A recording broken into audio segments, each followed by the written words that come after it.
The story of the Vanderlinde gang unfolds beneath an even older story, one they almost never see. The gang rides hard through snow and dust, laughing, arguing, planning the next robbery, convinced they understand this land. But as their horses thunder past, the camera drifts away from them, slipping off the main road and into the shadows where the true haunted frontier waits. Beyond the firelight of their camps, ghost towns sit hollow and wind-scoured, their windows staring back like dead eyes. Pagan stones stand in silent circles on lonely hills, etched with symbols no Pinkerton report will ever mention. A single cabin near Emerald Ranch glows with an otherworldly green light at 2 in the morning, while a dead cult's final sermon rots on a table inside. The gang never turns their heads. They are chasing money and freedom. The land is busy burying its secrets. From its humble beginnings in the 1870s, this world has been a graveyard of dreams. A story of families that vanished, of cults that promised salvation, of towns that rose and fell between one railroad survey and the next. Each hidden location is a tombstone in the dirt. Limpany's burned-out Main Street, the gutted shells of Shady Bell and Beaver Hollow, the blood-soaked floorboards of the Aberdeen pig farm. Together, they form a map not of missions, but of everything civilization had to kill in order to feel civilized. The time frame of this tragedy stretches wider than a single gang's lifespan. Dutch clings to an idealistic 1870s philosophy of noble outlaws and corrupt governments, even as the early 1900s creeps in through telegraphs, railroads, and the electric glare of St. Denis. The world was changing. The old ways were dying. Yet in the swamps of Bayou Enois, the night folk still hunt in the dark. In the caves north of Ansburg, strange paintings still whisper of older gods. And in a St. Denis alley, a vampire stalks the alleys as if the modern age never arrived at all. The Vanderlinde gang becomes the living embodiment of this contradiction. They speak of freedom, loyalty, and family, but ride past UFO cults, serial killer lairs, and ruined settlements that show what unchecked freedom and progress really do to lost soul after lost soul. Is the dismembered trail of the serial killer so different from the trail of bodies left after each failed heist? When Dutch dreams of a paradise across the sea, how far is that from a cult leader promising ascension to the stars? This is a frontier of binary contrasts, in the truest sense. Idealism and horror, family and corruption, freedom and the lawless abyss, civilization and the occult wilderness lurking just off the main road. The gang's story runs along the spine of the map. The real story curls out in the margins, in blood and ash and meteor craters. Tonight, the ride begins again, but this time the camera will leave the trail and follow every secret the gang never truly saw. This is a promise, in the truest sense. By the end of this journey, every major hidden location in Red Dead Redemption 2 will stand exposed. Alien cult cabins and ghost trains, forgotten gang hideouts and serial killer lairs, pagan altars, mutant houses, and the quiet graves of towns the railroad left behind. Not just as coordinates on a map, but as chapters in a story of freedom and fear, of civilization marching forward while the old ways were dying in the dark. The scope is simple and brutal. This is not a checklist, not a parade of icons and waypoints. It is a chronological ride across the entire world of the game, following the Vanderlinde era from its humble beginnings to its last desperate breaths, and peeling back the layers of history, horror, and myth buried in the landscape. The gang's camps mark the spine of time. The secrets around them reveal what the land was before Dutch, and what remains after the gang is gone. The structure mirrors that decline. The path begins with frontier ruins and early hideouts, the places that frame the gang as just one more outlaw family passing through a haunted country. From the frozen shacks around Coulter to the burned-out shells near Horseshoe Overlook, the camera will move from campfires and coffee pots to the abandoned cabins and ruined ranches that whisper of other dreams and other delusions. Then the descent deepens step by step into cults, killers, and finally, the supernatural edge of the map. Anchoring the tale are two ends of the same cold barrel. At the very beginning stand Coulter's snow-choked cabins and the blackened skeleton of Limpany, its jail and saloon burned to cinders long before the gang ever rode past. At the far end waits Beaver Hollow, a damp, rotting cave where the last bullets fly and the gang's philosophy finally collapses under its own weight. Between those points, every major secret, from Shady Bell's moldy halls to Hanging Dog Ranch's blood-stained barn, will be tied back to the era of Dutch and Arthur, Hosea and John. The route will move in clear stages. First the early camps and frontier ruins, then the cults and occult sites, then the hermits and serial killers in the underbelly, and finally the ghosts, monsters, and lights in the sky. One moment, a starving outlaw stumbles into the Aberdeen pig farm, thinking it is a friendly table. The next, A green light hangs over a tiny cult cabin near Emerald Ranch, the living embodiment of a faith that points upward instead of west. Each stop adds another angle on a world that was changing faster than anyone could understand. The story begins not with Dutch's speeches, but with the land itself, with burned out saloons in Limpany, with six-point cabins standing abandoned after a robbery, with quiet cabins whose doors have not opened in years. Who lived here before? Who died here? And why does the gang ride past without ever asking? From the first frozen camp to the last ghostly echo on the tracks of a spectral train, the land will speak first. Then the ghosts will answer. Those burned out towns and boarded cabins are not just scenery. They are a second narrative, running parallel to the gang's story, quietly answering the question the main missions only ask. What happens to the world when men like Dutch ride through it? On the surface, the Vanderlinde saga is told through robberies, shootouts, and campfire speeches. Dutch talks of freedom, of family, of a philosophy that steals from the rich and spares the poor. Yet scattered just off the main roads are the consequences. Families destroyed by greed at places like the Aberdeen pig farm, cults born from desperation in lonely shacks, whole settlements abandoned the moment civilization found a faster route. The six-point cabin robbery leaves an empty shell behind. Limpany's charred main street whispers what happens when progress and corruption meet a match. From the very beginning, Dutch dreams of a community beyond the reach of the state. A story of loyalty and rebellion standing proudly outside the law. The land answers with a graveyard of failed experiments.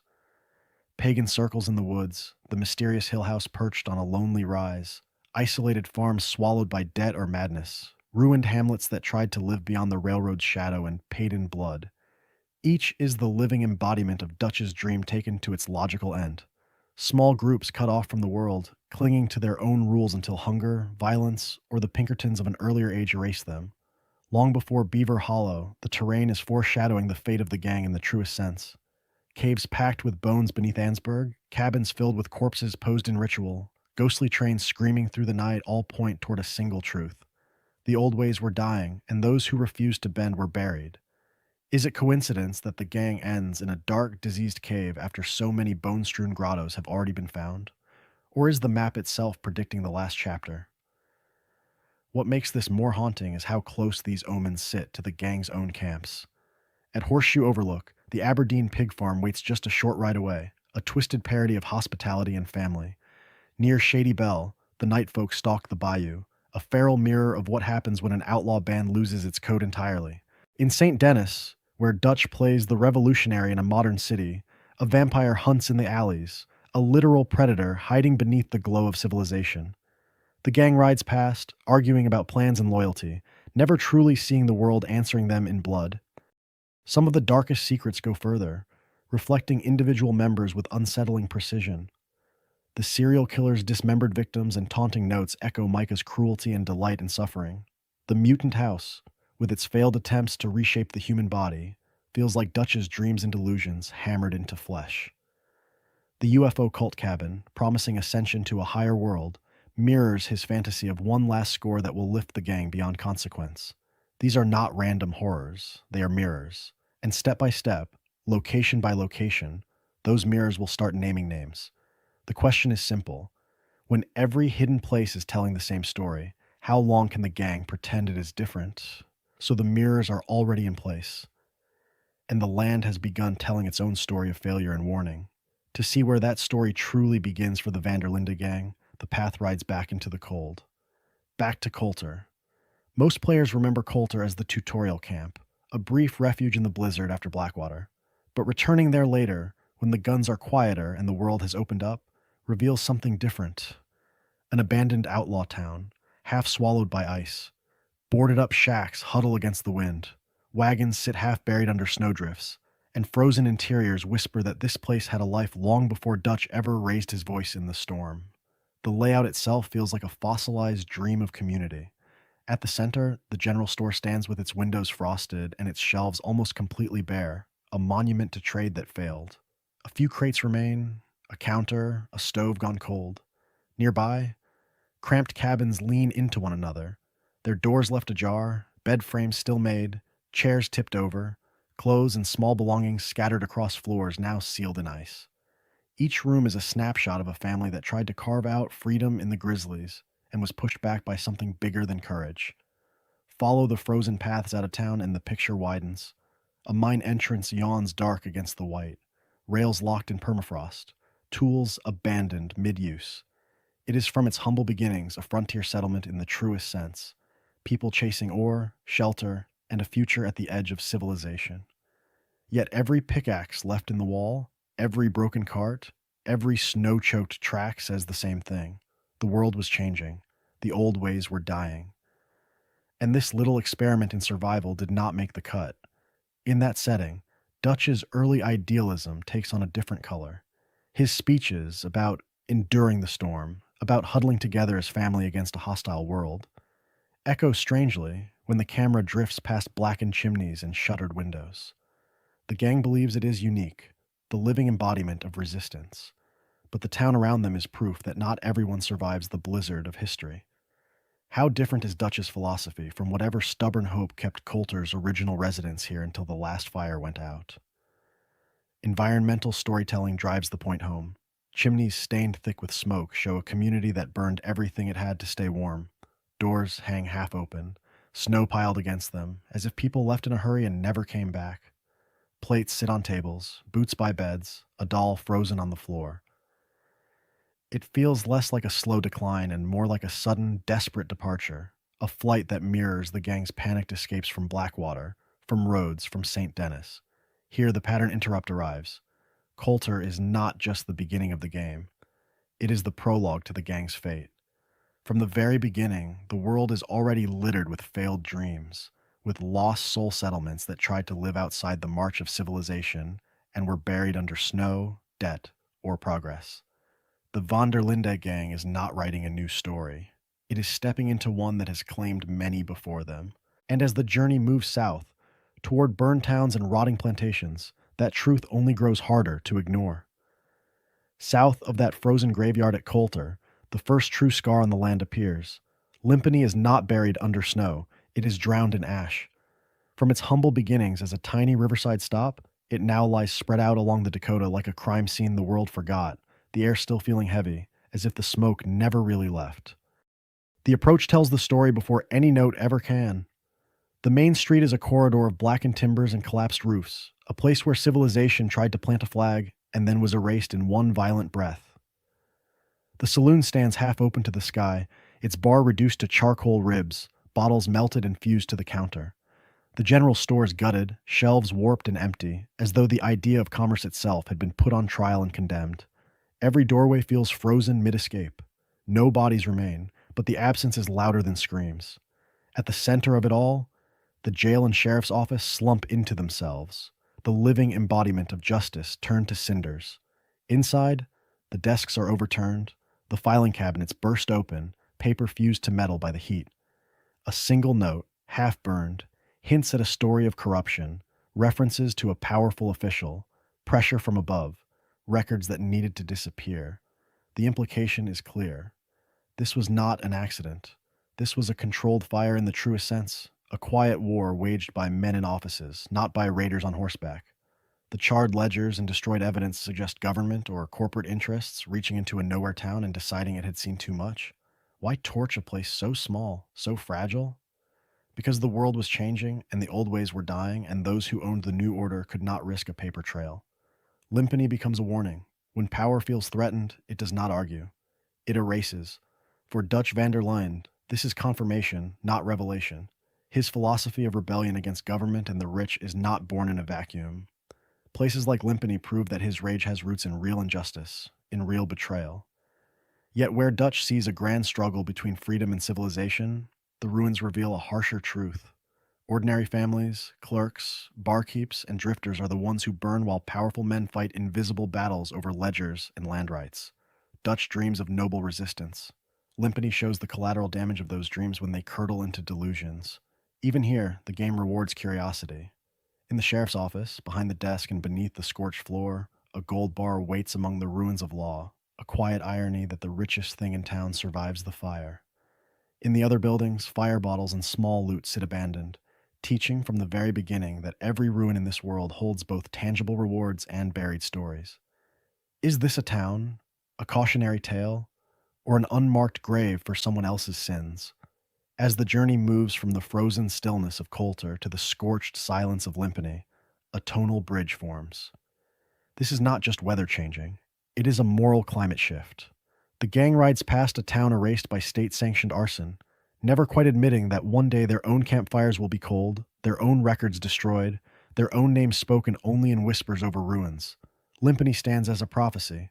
All outlaw empires, whether built by governments or gangs, end in ash. And further south, in the plantations and swamps, more of these prophecies are waiting. South of those burned out streets and government ruins, the story shifts from towns to houses, from empires to cabins. If Limpany is a prophecy of outlaw empires in ash, 6 Point Cabin is that prophecy scaled down to a single, desperate household. From its humble beginnings as a quiet homestead in the woods, it has already become something else by the time Arthur first rides in. 6 Point is more than a robbery location. It is a rough draft of a dream. Multiple bunks pressed against the walls, crates of ammunition stacked beside food barrels, cards on the table, liquor on the sideboard, rifles within arm's reach of stew pots and coffee tins. Every corner speaks of men trying to turn crime into community, to carve a pocket of freedom in a world closing in. In the truest sense, it mirrors Dutch's philosophy before the gang ever pitches a tent at Coulter. The cabin's layout even feels familiar. A central gathering space, sleeping areas tucked away, lines of sight from windows and doorways turned into defensive positions. Whoever claimed this place planned for shootouts and sieges, not harvests and holidays. It is the living embodiment of an outlaw family's best and worst impulses. Domesticity wrapped around violence, loyalty enforced by firepower. But the world was changing, and the old ways were dying. When Arthur returns later, the cabin tells a quieter story, one without survivors. The beds are empty, blankets thrown aside. Playing cards lie scattered across the floor, as if a hand was interrupted mid-bet by gunfire. Bullet holes pockmark the walls, dried blood stains the boards, and half-eaten food rots on the table. No bodies remain, only the outline of where they fell. How many arguments, how many plans, how many delusions of safety ended in that last frantic minute? 6 Point Cabin becomes a museum of absence. No gang name is carved into the wood, no epitaph is written, no monument stands. An entire outlaw family has been erased so thoroughly that only the furniture remembers. And Arthur, walking through the silence, is stepping through a possible future for his own campfires. Further north and west, Hanging Dog Ranch pushes the same idea to a brutal extreme. This is not a shack in the trees, but a fortified compound. Watchtowers overlooking the road, corrals and barns enclosing horses and stolen cattle, a main house turned O'Driscoll stronghold. Here, the feud between Dutch and Column has left its mark on the landscape itself. The ranch is a story of preparation and paranoia, of men trying to nail their existence into the dirt. When Arthur assaults Hanging Dog, the ranch becomes a battlefield. Windows shatter, doors splinter, gunmen fall from balconies into the mud. After the last shot, the main house is full of loot and bodies, guns on the walls above slumped corpses, money and trinkets scattered across rugs soaked in blood. Pots still sit on the stove. A half-played game of cards waits in the corner. How different is this really from a Vanderlinde morning gone wrong? The parallels are impossible to ignore. 6 Point Cabin and Hanging Dog Ranch echo every camp the gang builds. A mix of laughter and gun oil, of children's stories told beside stolen ledgers, of dreams framed as resistance against civilization. Each outlaw nest is an attempt to build a home in a world that does not permit such homes to last. Each is a promise that eventually collapses under its own contradictions. Every time Arthur clears one of these places, he is walking through a rehearsal for his own ending. A cabin emptied of its voices. A ranch reclaimed by wind and crows. Fireplaces that will never be lit again. Beds that will never be slept in. Names that no one will remember. 6 Point and Hanging Dog whisper the same question into the smoke. When the Vanderlinde camp finally falls silent, who will ride past their ruins, and what will be waiting in the next valley over? Those empty cabins and wind-scoured ranches are only the prologue. The gang's last shelters are not houses at all, but mausoleums still pretending to be alive. Shady Bell and Beaver Hollow are where the Vanderlinde camp stops being a home and becomes, in the truest sense, a haunted exhibit of everything that has gone wrong. On paper, Shady Bell is just the next mission hub after Clemens Point, a convenient base near Rhodes and St. Denis. In the world of the game, it is something far stranger. A southern mansion rotting from the inside out, its once grand halls peel and sag, wallpaper sloughing off in damp curls, ceilings stained by years of bayou humidity. The basement is half flooded, stair treads dissolving into dark water that reflects broken chandeliers. Confederate flags, sabers, and uniforms cling to the walls, relics of a lost cause clung to too long, evidence that this place already belonged to men who mistook stubbornness for philosophy. When the gang takes it, they do not cleanse it, they layer over it. Bedrolls and crates appear under cracked portraits, campfires glow beneath water-stained molding, Arthur's journal pages rest on tables still marked by old blood. Shady Bell becomes a story of ghosts stacked on ghosts.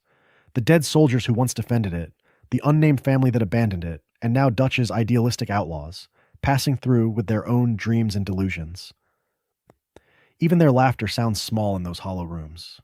Dutch talks of heading west, of freedom and fresh starts, but the house around him is sagging proof that the old ways were dying, and that some causes do not ride out into the sunset. They drown in the swamp. Then the pattern tightens. The flooded mansion gives way to a cave. Beaver Hollow, hidden in the damp woods of Roanoke Ridge, is the gang's final hideout, and it feels less like a camp and more like a burial chamber they have chosen for themselves. Narrow tunnels twist through slick stone, forcing men who dreamed of open skies to hunch and squeeze past one another.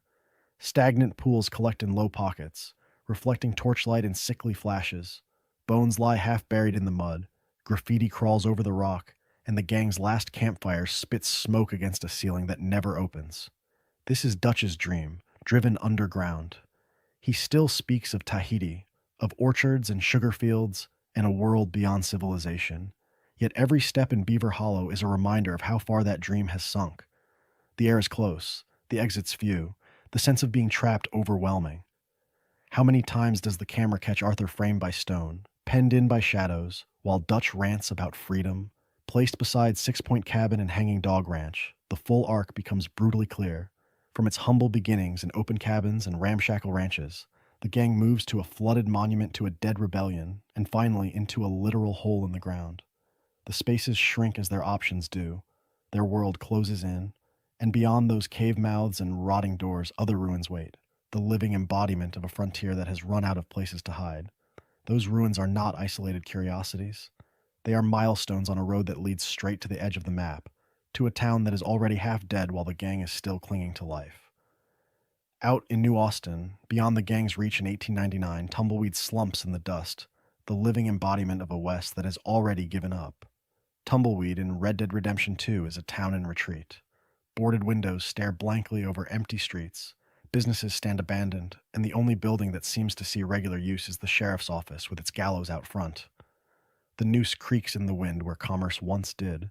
A few residents linger, stubborn or stranded, but their presence only makes the silence louder. This is not a boomtown. It is a warning. The irony is that players know what comes next.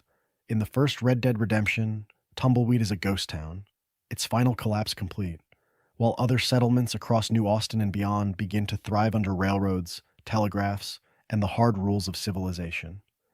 The series shows a story of transition in reverse. A place dying now that will later be remembered as already dead, standing beside towns that have not yet been born. The world was changing, but not in a straight line. Progress leaves gaps, delays, casualties. Old Greenbank Mill tells the same story with brick and iron instead of clapboard and dust. Its broken machinery lies frozen in place, gears seized, belts snapped, the water wheel rusted and half rotten where it once turned with relentless purpose. The roof has collapsed in spots, letting rain and time finish what bad luck or bad management began. Early industrial dreams came here, tried to take hold, and then left their skeletons behind. Across the map, smaller mills, sawyards, and ruined workshops repeat the pattern. From its humble beginnings, industry pushed into the frontier, promising order, jobs, and a new kind of freedom through labor and profit. But the old ways were dying in uneven, ugly ways. For every bustling refinery or rail depot, there is a failed venture sinking into the mud, a reminder that this new philosophy of progress carries its own form of betrayal. Dutch rants about railroads, oil barons, and the death of the outlaw. He paints civilization as a single advancing wall. Yet the landscape around the gang is already dotted with failed businesses and ghostly infrastructure, proof that progress devours its own as readily as it devours bandits. How different is a ruined mill owner who bet everything on a water wheel from an outlaw who bet everything on a six-gun? Both are left behind, both become ghosts. Riding between missions, passing through Tumbleweed's hollow main street, or along the creaking flank of Old Greenbank Mill, The player moves through a graveyard of attempts at permanence. The sense is subtle but relentless. There is no stable ground left, no safe middle path between wild freedom and choking civilization. The Vanderlinde gang is not the only lost soul in this world. The land itself feels abandoned. And deeper in that abandoned land, stranger ruins wait, hinting that something older and darker has always been watching the frontier die. And nowhere does that older, watching darkness feel closer than in Butcher Creek. Hidden out in Roanoke Ridge, it sits at the frayed edge of the map and the frayed edge of civilization, a place that seems wrong from the very beginning. The road bends, the trees thin, and the first thing that greets the traveler is not welcome, but warning. Crooked wooden signs lean at odd angles, scrawled with desperate pleas about curses and devils. Mangy dogs limp through the mud, ribs showing, eyes cloudy.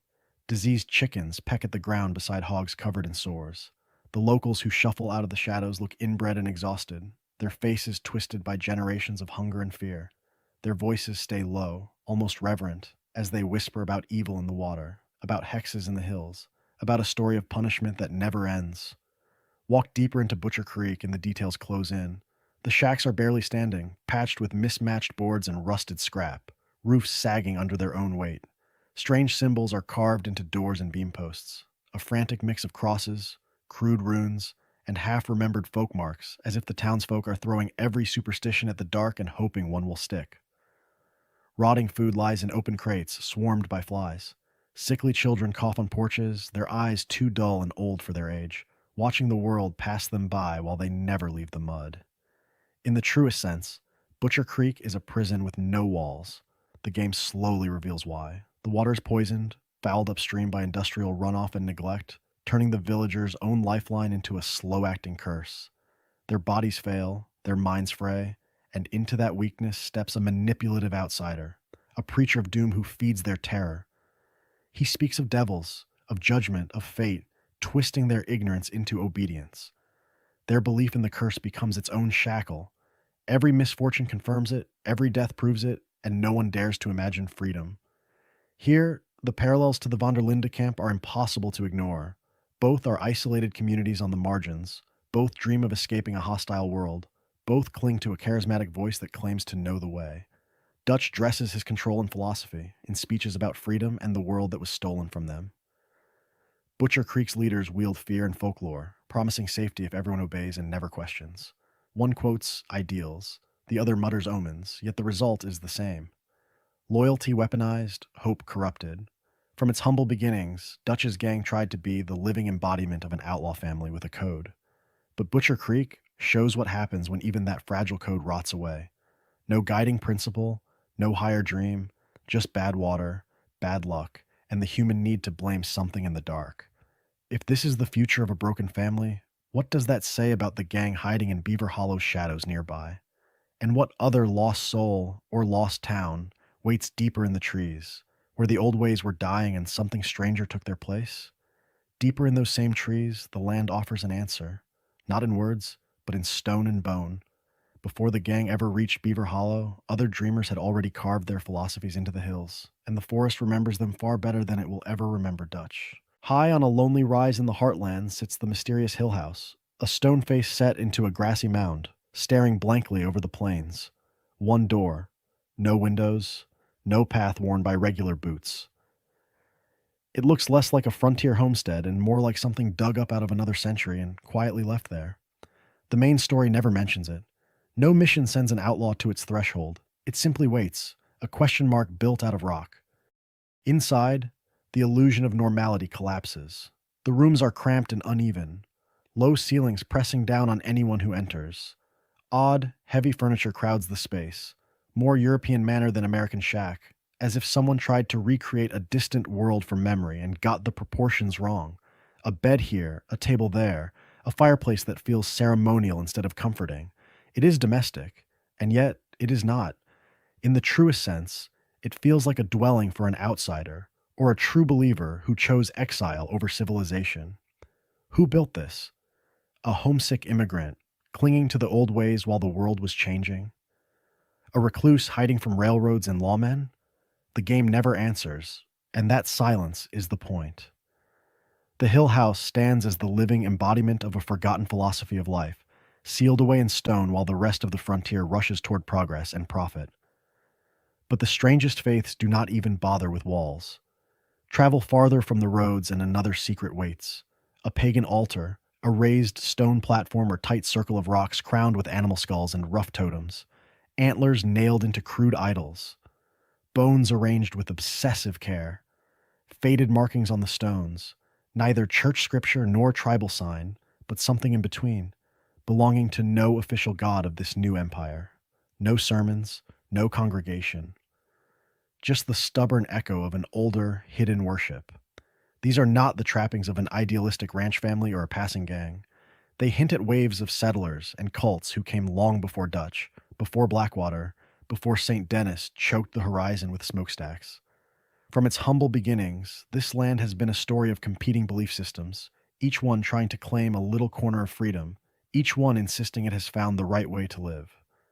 Dutch believes his campfire speeches are the very beginning of rebellion, that his gang is a new answer to a corrupt civilization. Yet the pagan stones in the hill buried in grass tell a colder truth. Others have tried to build alternate worlds here. Others have rejected governments, churches, and railroads, chasing their own dreams into the wilderness. The land swallowed them all. And as the gang rides past these silent relics, unknowingly sharing the same ground, another question rises from the bones in the stones. When the dust settles, will Dutch's philosophy endure any longer than theirs? Or will his family become just one more forgotten altar in the dirt? Those forgotten altars are not alone. All across the map, circles are carved into the dirt and stone, quiet diagrams of fear and faith that never trigger a mission, never flash an icon, never explain themselves. They are the living embodiment of a different Red Dead Redemption 2, a story of people trying to bargain with a world that refuses to listen. In remote clearings, stones stand in careful rings, some stacked, some split, some stained with what can only be read as dried blood. A traveler might ride past and see only rocks, look closer, and there are carved symbols, strange grooves, deliberate alignments pointing toward the sun or the mountains, as if someone tried to pin the heavens down with geometry. The world was changing, railroads and telegraphs cutting the land into neat lines, but here in the dirt, older patterns still hold. Elsewhere, the circles are made of bodies. In one clearing, animal carcasses lie in a spiral, hooves and horns arranged with unsettling precision, ribs exposed to the sky. Vultures circle overhead, completing the pattern. In another, totems hang from the trees, bundles of bone and feather twisting in the wind. A forest of warnings that needs no written sign. It is ritual in the truest sense, not meant to be understood by outsiders, only to reassure the hands that placed every skull. These are not one belief, not one cult with a single doctrine, but a fractured map of desperation. Some circles echo native traditions, scarred remnants of ceremonies that once governed the seasons, before the old ways were dying under reservation fences and federal agents. Others feel newer, cruder, the work of settler cults and isolated farmsteads, people driven past reason by drought, disease, or debt.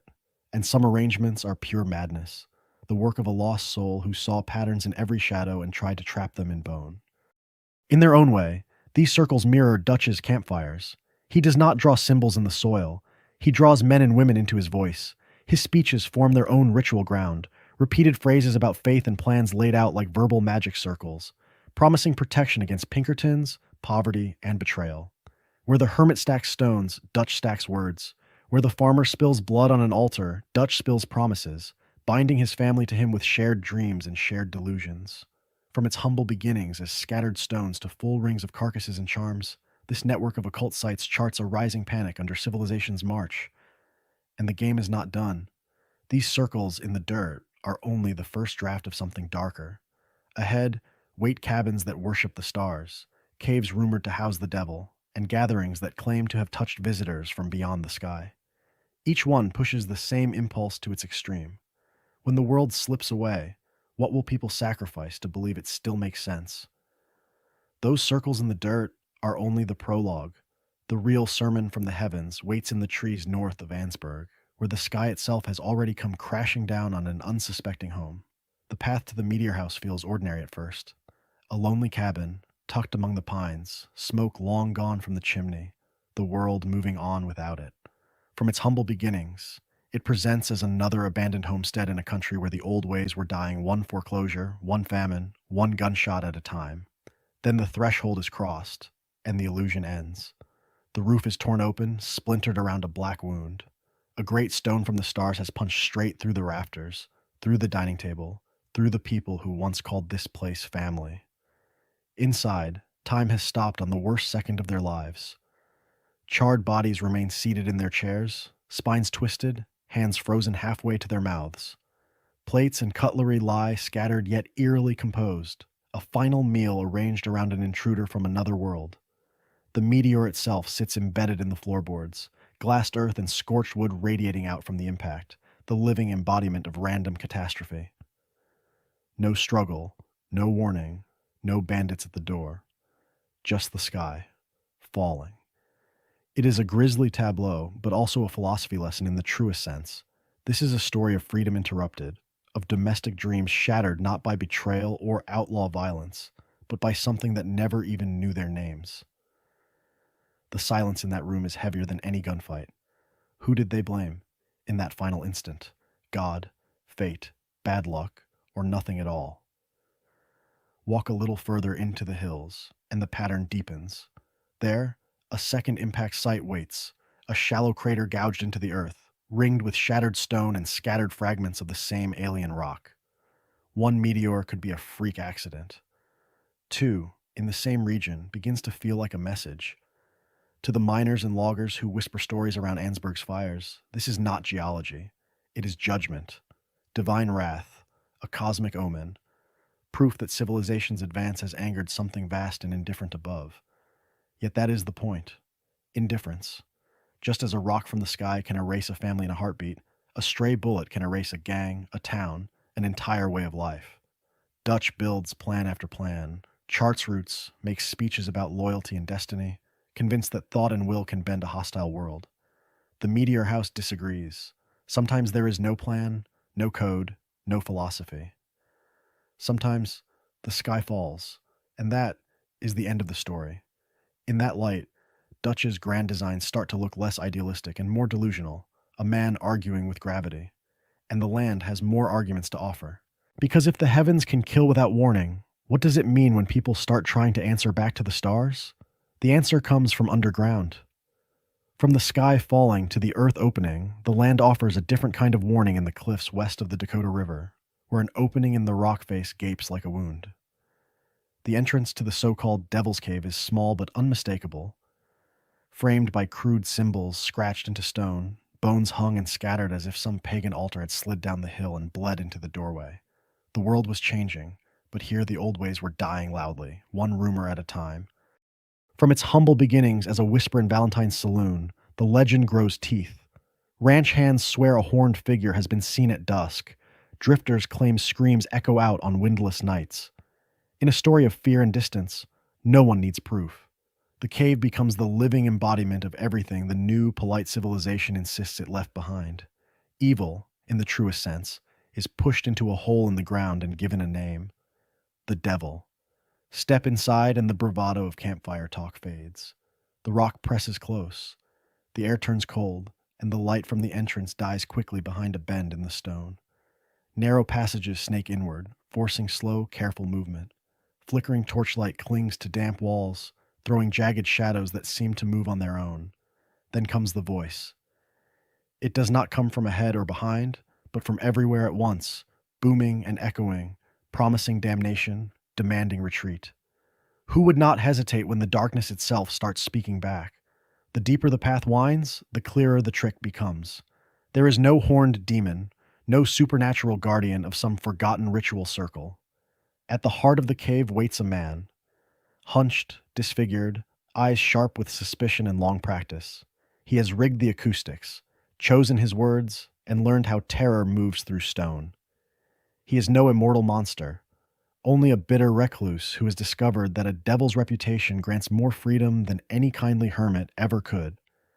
His story is a story of cruelty and adaptation, pushed to the margins by a world that recoils at his face. He answers with theatrics, turning the same fear that once hunted him into a shield. The player expects a ghost, an ancient curse, some proof that the legends of the West still walk in flesh, Instead, the encounter reveals something quieter and far more familiar: a lonely, angry man shaped by every flinch, every insult, every door closed in his path. The horror is human. That is the point. In that light, the Devil's Cave becomes a mirror held up to the Vanderlinde gang. Dutch spins stories of noble rebellion, of an idealistic outlaw family standing against a rigged civilization. The Hermit spins stories of hellfire and damnation. Both men survive by myth, clinging to personas that frighten the world into giving them space. One calls himself a prophet of freedom, the other a monster in the dark, but the philosophy is the same: control the story, or be crushed by someone else's. And the land still has more stories to tell, in cabins where the sky itself seems to descend, and in clearings where blood dries in careful patterns, waiting for those who dare to look closer. The land tells stories in daylight. At night, it whispers threats, and nowhere does that whisper turn to a living nightmare more completely than in the swamps of Bayou Noir, where the fog itself seems to close in and judge every outlaw who dares to pass. Here, the world feels smaller. Thick, low fog clings to the water, insects buzz in a constant, maddening chorus, and distant animal cries echo from directions that make no sense.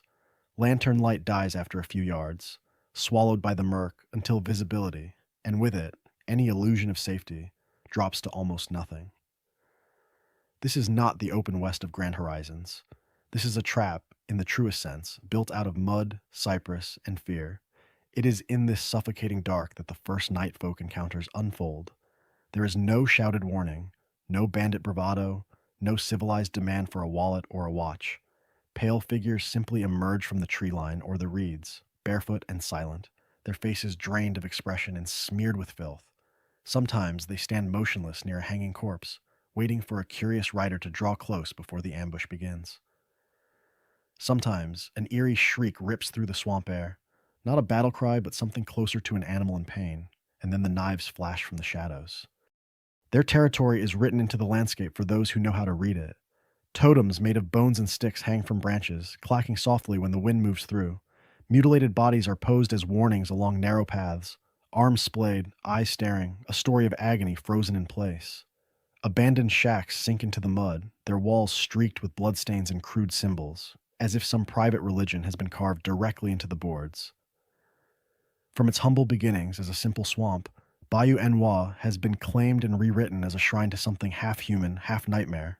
The night folk themselves blur that line perfectly. Technically, they are just people, not ghosts or demons, not monsters from another world. Yet they speak no words, offer no demands, and show no interest in ransom or negotiation. Their violence is ritualistic, their appearance is limited almost entirely to the darkest hours, their movements closer to stalking animals than to desperate outlaws. They are the living embodiment of every campfire ghost story told to keep children from wandering too far into the trees. For the Vanderlinde gang, this is more than a spooky encounter. It is a reminder that while Dutch rails against civilization, preaching that the real enemy is the encroaching modern world, the wilderness has horrors his philosophy cannot explain away. The old ways were dying, but what rose in their place was not always progress or order. Sometimes it was chaos in human skin, a lost soul with a knife and a purpose no manifesto could reach. And deeper in the map, other horrors wait, from backwoods zealots to quiet farmhouses where hospitality turns to betrayal over dinner. Yet some of the most haunting lost souls in this world are not men with knives in the dark, but engines of progress that refuse to die. Out in Lemoyne, where the mist hangs low over the swamps and the rails cut through the night like scars, there is a train that should not exist, and a story of a journey that never ends. The phantom train appears long after midnight on a lonely stretch of track between scarlet meadows and the fringes of Bayou Noir. No mission marker points toward it, no stranger warns about it. The rails sit quiet, the frogs and crickets hold their ground, and then, without warning, a spectral locomotive roars out of the fog, racing past with no engineer, no cargo, and no physical impact on the world it tears through. Horses do not spook, wagons are not crushed, and yet the air itself seems to flinch. Its appearance is unmistakable. Translucent cars shimmer against the darkness, their outlines broken and incomplete, as if half remembered. Lanterns flicker along the sides, casting light that does not quite touch the ground. The whistle cuts through the night, with a sound that feels borrowed from another time. echoing through the fog long after the last car has passed. It is a train in the truest sense, and not a train at all, the living embodiment of motion without destination. The game never explains what happened. Was it a wreck on these tracks, a passenger run that went off the rails in some forgotten storm? Was it a wartime transport, hauling soldiers or prisoners toward a front that swallowed them whole? The cause is left deliberately vague, an open wound in the landscape that invites every passing outlaw, every wandering observer, to project their own fears and stories onto the empty windows speeding by.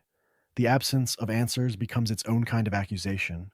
From its humble beginnings in the 1870s, the railroad was sold as progress, as civilization made iron. In this world, trains bring lawmen, Pinkertons, and bankers, but also machine guns, chain gangs, and the quiet erasure of towns that do not fit the timetable. Every new line means another tribe pushed aside, another camp abandoned, another dream of freedom replaced by a schedule and a whistle. The ghost train is that history made visible, the memory of every deal, every displacement, every nameless casualty still running its route long after the ticket stopped being sold. Here, the contrast with Dutch's philosophy is brutal. Dutch believes he can switch tracks at will, that one more heist, one more scheme, will bend the rails of fate towards some idealistic promised land. The gang clings to the fantasy that they are steering their own story. But the phantom locomotive does not turn, does not hesitate, does not choose. It follows its path because it has no other. In that sense, it is a prophecy as much as a haunting, a vision of the Vanderlinde gang locked into a trajectory of betrayal and ruin they cannot escape, no matter how loudly Dutch shouts about freedom. And the question lingers in the steam and fog. If the land remembers this violence, what else does it remember, waiting in the dark beyond the tracks? The answer comes on a smaller road with a smaller story. Not a battlefield, not a ruined town, but a narrow trail cutting through the heartlands, where the grass rolls out in waves and the sky feels far too big for one man on a horse. It begins with a sound, not gunfire, sobbing, thin and distant, carried on the wind between the trees. Arthur rides through the dark, lantern swinging, hooves thudding on hard-packed dirt, and the world feels empty in the truest sense. Then, at the edge of the light, a pale figure appears, a woman in a white dress, standing by the roadside as if civilization has forgotten her entirely. She does not attack, does not flee, does not even seem to notice the outlaw approaching. Her words spill out in broken fragments, a story of a husband who never came home, of a journey gone wrong, of something terrible that happened out there in the dark. None of it is fully coherent, and that is the point. This is not a neatly packaged side quest. This is a wound the game refuses to stitch up. Move too close, and she startles, then vanishes between one heartbeat and the next. Glance away for a moment, and the road is empty when the lantern swings back. Ride on and circle around, and she returns to that same lonely stretch, as if tied to the dirt itself, condemned to repeat the same desperate monologue on the same forgotten mile of track. A lost soul, anchored not to a grave, but to a memory no one else shares. Who was she before the white dress turned into a shroud? The game never says. Bandits could have taken her husband and left her to wander. A brutal man at home could have broken her long before the wilderness finished the job. Or perhaps it was simple misfortune, the kind that swallows nameless travelers in a world where the old ways were dying and no one bothered to write their names down. She becomes a story of every woman the frontier chewed up and discarded without a marker. That quiet horror reflects back on the campfires Arthur returns to. Molly, drunk and desperate for Dutch's attention. Karen, laughing her way toward a bottle she will not put down. Mary Beth, scribbling hopeful love stories in a world that has no time for idealistic endings. Tilly, carrying the memory of the foreman's violence. Sadie, turning grief into a new, harder philosophy of survival. From its humble beginnings, the gang promised family and freedom, yet the same currents that stranded the woman in white run beneath their lives, pushing some toward ruin, some toward rage. Not every ghost in this world is a skeleton in a cave or a train on an empty track. Some are a single figure by the roadside, forever waiting for a rescue that never comes, a mirror held up to the women riding with the Vanderlinde gang and to those who never made it that far. And as the trail leaves her behind, the land grows darker still, leading toward places where the dead do not merely linger in memory, but gather in the flesh. The trail of ghosts in Red Dead Redemption 2 does not end with one woman on a lonely road. It deepens, concentrates, and finally condenses into a single, terrible room. A place where belief, desperation, and the hunger to escape this collapsing world are frozen in one silent tableau. North of Emerald Ranch, off a modest dirt track that most riders ignore, stands a small, crooked cabin. From its humble beginnings, it looks like any forgotten homestead, another casualty of drought and debt, until night falls and the details sharpen. The windows are boarded from the inside, nailed shut against prying eyes. A crude sign on the porch warns outsiders away in fevered scrawl, and, on certain nights, a faint greenish glow leaks through the cracks, as if the house itself is holding its breath beneath some unnatural light. Step inside, and the illusion of ordinary hardship vanishes. The interior is cramped but ordered, in the truest sense of ritual rather than domestic life. Bunk beds line the walls, each one occupied by a robed skeleton laid out with almost tender precision, hands folded, faces turned upward toward the ceiling as if waiting for something that never quite arrived. In the center, a heavy table is arranged for ceremony, not supper. Candles burn down to nubs, strange symbols, bottles and bowls for rites that promised freedom from the world outside. On that table lies the key to the story. A letter from the cult's leader, a preacher of alien salvation, explains that these followers have ascended to the greater glory of sky gods who will carry the faithful away from a corrupt civilization. The language is half sermon, half science fiction, mixing talk of judgment and deliverance with references to distant stars. It is a story of loyalty and betrayal, of dreams and delusions, written in ink that has long since dried, beside bodies that took those words as final truth. Mechanically, the game turns this belief into an event. Read the letter, leave, and return at around 2 in the morning, and the quiet hills around Emerald Ranch change. A humming, colorless at first, builds over the cabin. Then a craft appears above the roof, a glowing disk that hovers silently, bathing the interior and the corpses in that same eerie green light. No attack, no explanation, just an impossible object hanging over a room full of true believers. What did they see on their last night? What did they think they were joining? The cult's faith is a warped reflection of the era. The world was changing, the old ways were dying, and lost soul after lost soul looked for any promise that suffering was not the end. Their philosophy borrows pseudo-Christian phrasing, promising reunion and reward, but replaces God with distant sky beings who will lift them above law, hunger, and failure. In that sense, this little cabin is the living embodiment of a wider sickness, the need to believe that salvation lies somewhere else, somewhere unreachable. Dutch Vanderlinde preaches a different gospel, but the rhyme is unmistakable. He speaks not of stars, but of Tahiti, of Australia, of some untouched shore beyond the reach of Pinkertons and progress. Again and again, he tells his gang that one last score will let them ascend out of their troubles, shed the weight of their crimes, and start anew. The cult seals itself in a cabin and drinks poison. The gang rides into St. Denis banks and government trains. Both chase a destination that does not exist. Both are destroyed by that fantasy. In that boarded house near Emerald Ranch, the future comes down from the sky and finds only bones. In the gang's story, the future rides in on railroads and telegraphs and federal agents. Different shapes, same verdict. And out beyond this cabin, the land holds even darker gatherings, where the visitors are not from the stars at all, but from the swamps, the caves, and the nightmares that grow in forgotten corners of the West. Out in the heartlands, the future descended into a shack and left only corpses. High above it, on Mount Shan, the future does something stranger. It arrives, hovers on the horizon, and then simply leaves, as if this world is a curiosity, not a destination. The climb to that vantage point is a story of effort and isolation. Narrow, steep paths wind up through sparse trees and exposed rock, the air thinning, the sounds of civilization falling away with every switchback. From its humble beginnings at the foothills to the final scramble over loose stone, the ascent feels less like a hike and more like a slow departure from the human world altogether. At the summit, the land opens in every direction. The entire map spreads beneath that cliff. The grizzly's frozen teeth, the rolling heartlands, the distant haze of St. Denis, the swamps where nightfolk wait, the ranches, towns, and burned-out ruins that have framed this long tragedy. It is the living embodiment of standing at the edge of the world and looking down on every choice that led here. Up there, nothing moves. No cultists, no letters, no blood on the floor. Just wind and starlight.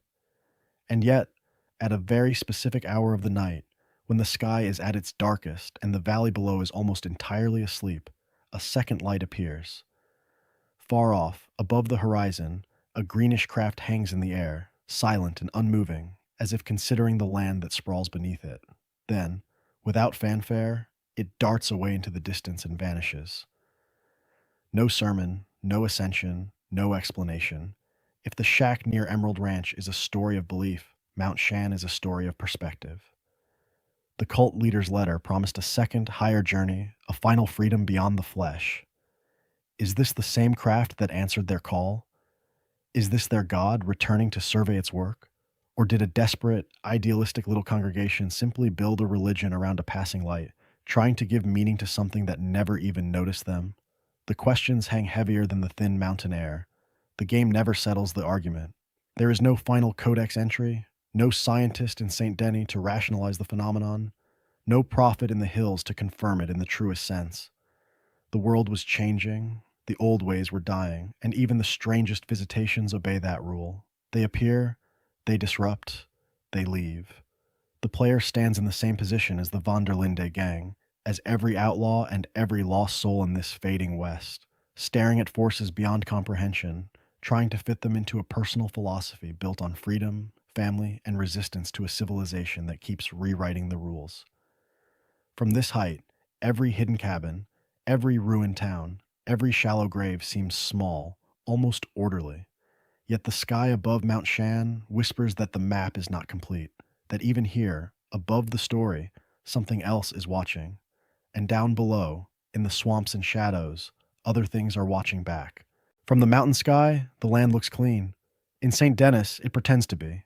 Gas lamps burn in careful rows, cobblestone streets shine with rain and horse manure, and the air hums with trolleys, factories, and the promise of progress.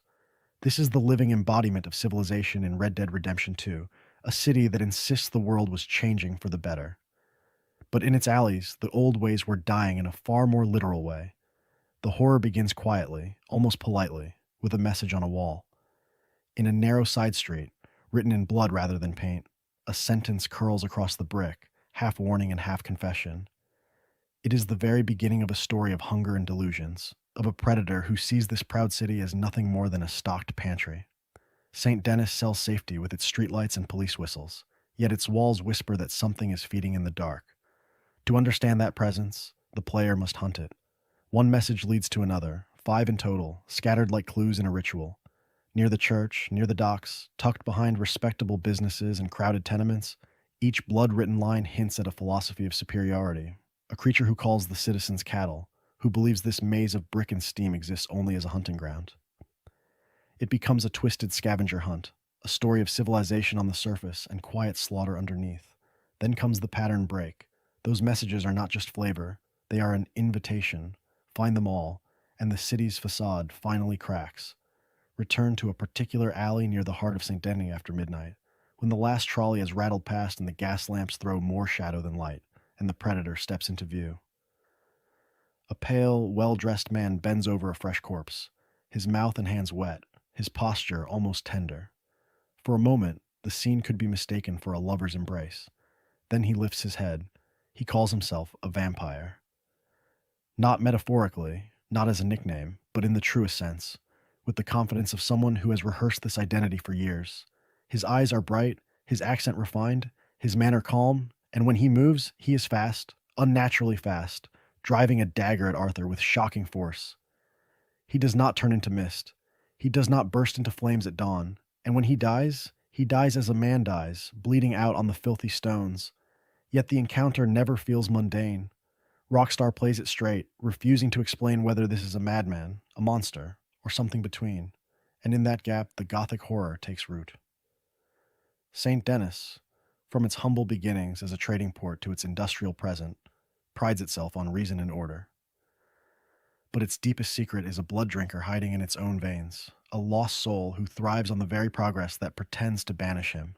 In that sense, the alley vampire mirrors Dutch's grandest dreams. Dutch dresses his outlaw life in speeches and ideals, promising freedom and dignity while his plans bleed the gang dry. St. Denis dresses its brutality in electric light and brick. Both present refinement, both conceal rot. And the vampire is not the only thing prowling the city after dark, because in the swamps beyond, the night folk are waiting. St. Denis hides its vampire in a single alley. The countryside hides something worse.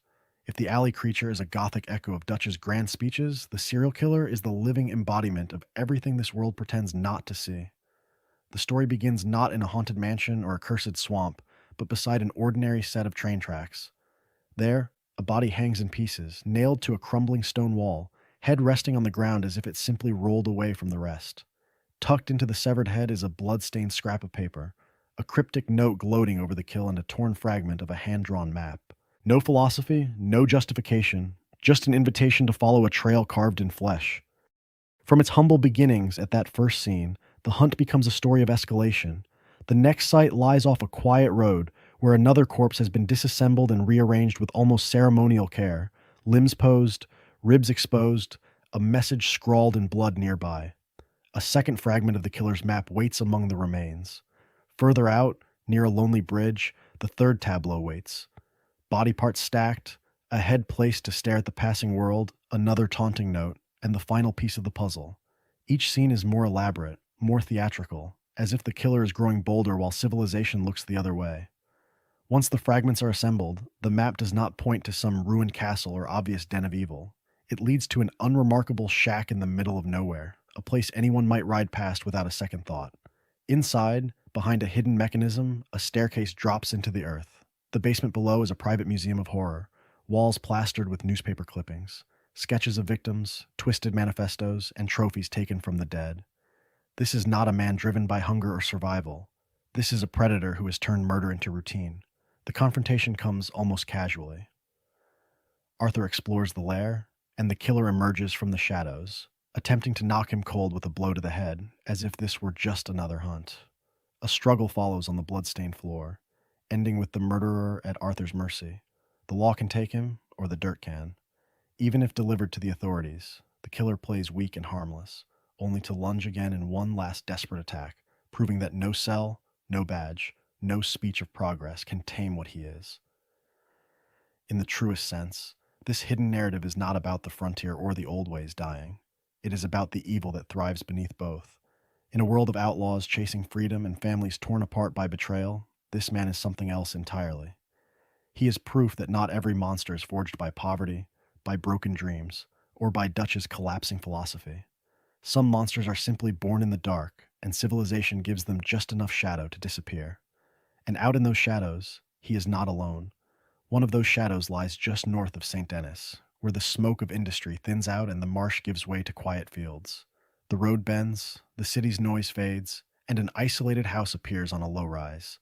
From a distance it is ordinary, almost comforting, the living embodiment of rural respectability standing in the shadow of civilization's grand experiment. Up close, the illusion breaks. The windows are boarded from the inside, not to keep the world out, but to keep something in. The yard is still, abandoned, with no wagon tracks, no fresh footprints, no sign of family or farm. The door creaks open into stale air and silence, the kind of silence that feels deliberate. This is not a home. It is a secret. Inside, the scene unfolds in measured horror. Tables that should hold bread and letters and the small clutter of domestic life instead hold surgical tools laid out with clinical care. Bone saws, scalpels, clamps, all cleaned, all ready. Shelves that might once have kept preserves now hold glass jars where organs float in cloudy liquid, hearts and lungs and eyes suspended in a parody of life. It is a story of science cut loose from conscience, of curiosity with no one to say no. At the back, beyond a narrow doorway, the truth waits on a slab. A body, or something close to one, stitched together from mismatched limbs and torsos, a patchwork of skin tones and scars, a chest too broad for its arms, legs that do not belong to the same man. It is not a corpse so much as an attempt, a draft where the author never stopped revising. From its humble beginnings in some backroom theory, the experiment has become a quiet atrocity. Scattered notes and diagrams fill in the rest. The handwriting is precise, almost proud, describing efforts to improve the human form, to transcend weakness, to create life where nature has failed. This is progress in the truest sense for its creator. Not moral progress, not social progress, but domination. The philosophy beneath the ink is simple and chilling. If the world was changing, then flesh itself would be forced to change with it. Here, the game's larger world closes in. Just as railroads carve through mountains and factories in St. Denis choke the sky, this hidden surgeon carves through bodies, remaking them to fit a private vision. Both are driven by the same impulse: control. Control over land, over labor, over life. The old ways were dying, but what replaced them was not mercy. it was efficiency. Against this backdrop, the Vanderlinde gang's violence almost feels romantic. Their robberies are loud, messy, performed on open roads and in crowded banks, framed by Dutch's speeches about freedom and family. They are outlaws, clinging to dreams and delusions, to a code that at least pretends to care who gets hurt. Here, there are no speeches, no grand cause, only a table, a knife, and a lost soul who never had a chance. Dutch rails against civilization, against the march of progress and the noose tightening around his way of life. Yet the mutant house shows that the worst sins of that new civilization are not committed on train tracks or in marble halls. They are committed quietly, behind boarded windows, in the name of advancement, by men who never fire a gun. And somewhere beyond this house, deeper in the swamps and forests, other secrets wait, proving that this twisted experiment is only one chapter in a much darker ledger. If the mutant house is science gone feral, then the Aberdeen pig farm is hospitality turned into a weapon. On a lonely road east of Emerald Ranch, the Vanderlinde gang's story of found family and shared meals finds its most grotesque reflection. A brother and sister who welcome a stranger in with open arms, and never intend to let him leave with his freedom or his dignity intact. From a distance, the place seems harmless enough. A sagging farmhouse, a muddy yard, pigs rooting in their pen, smoke curling from the chimney.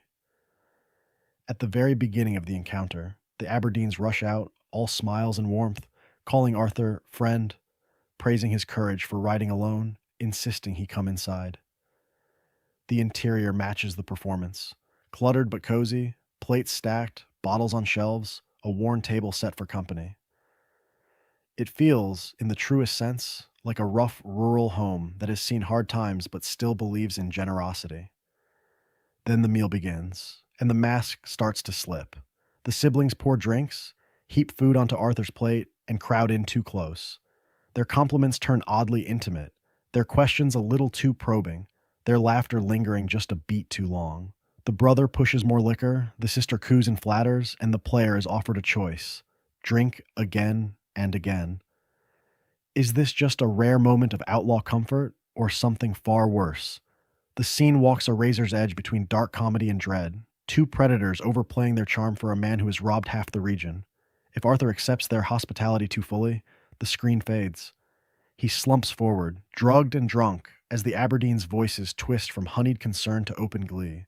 When he wakes, the illusion is gone.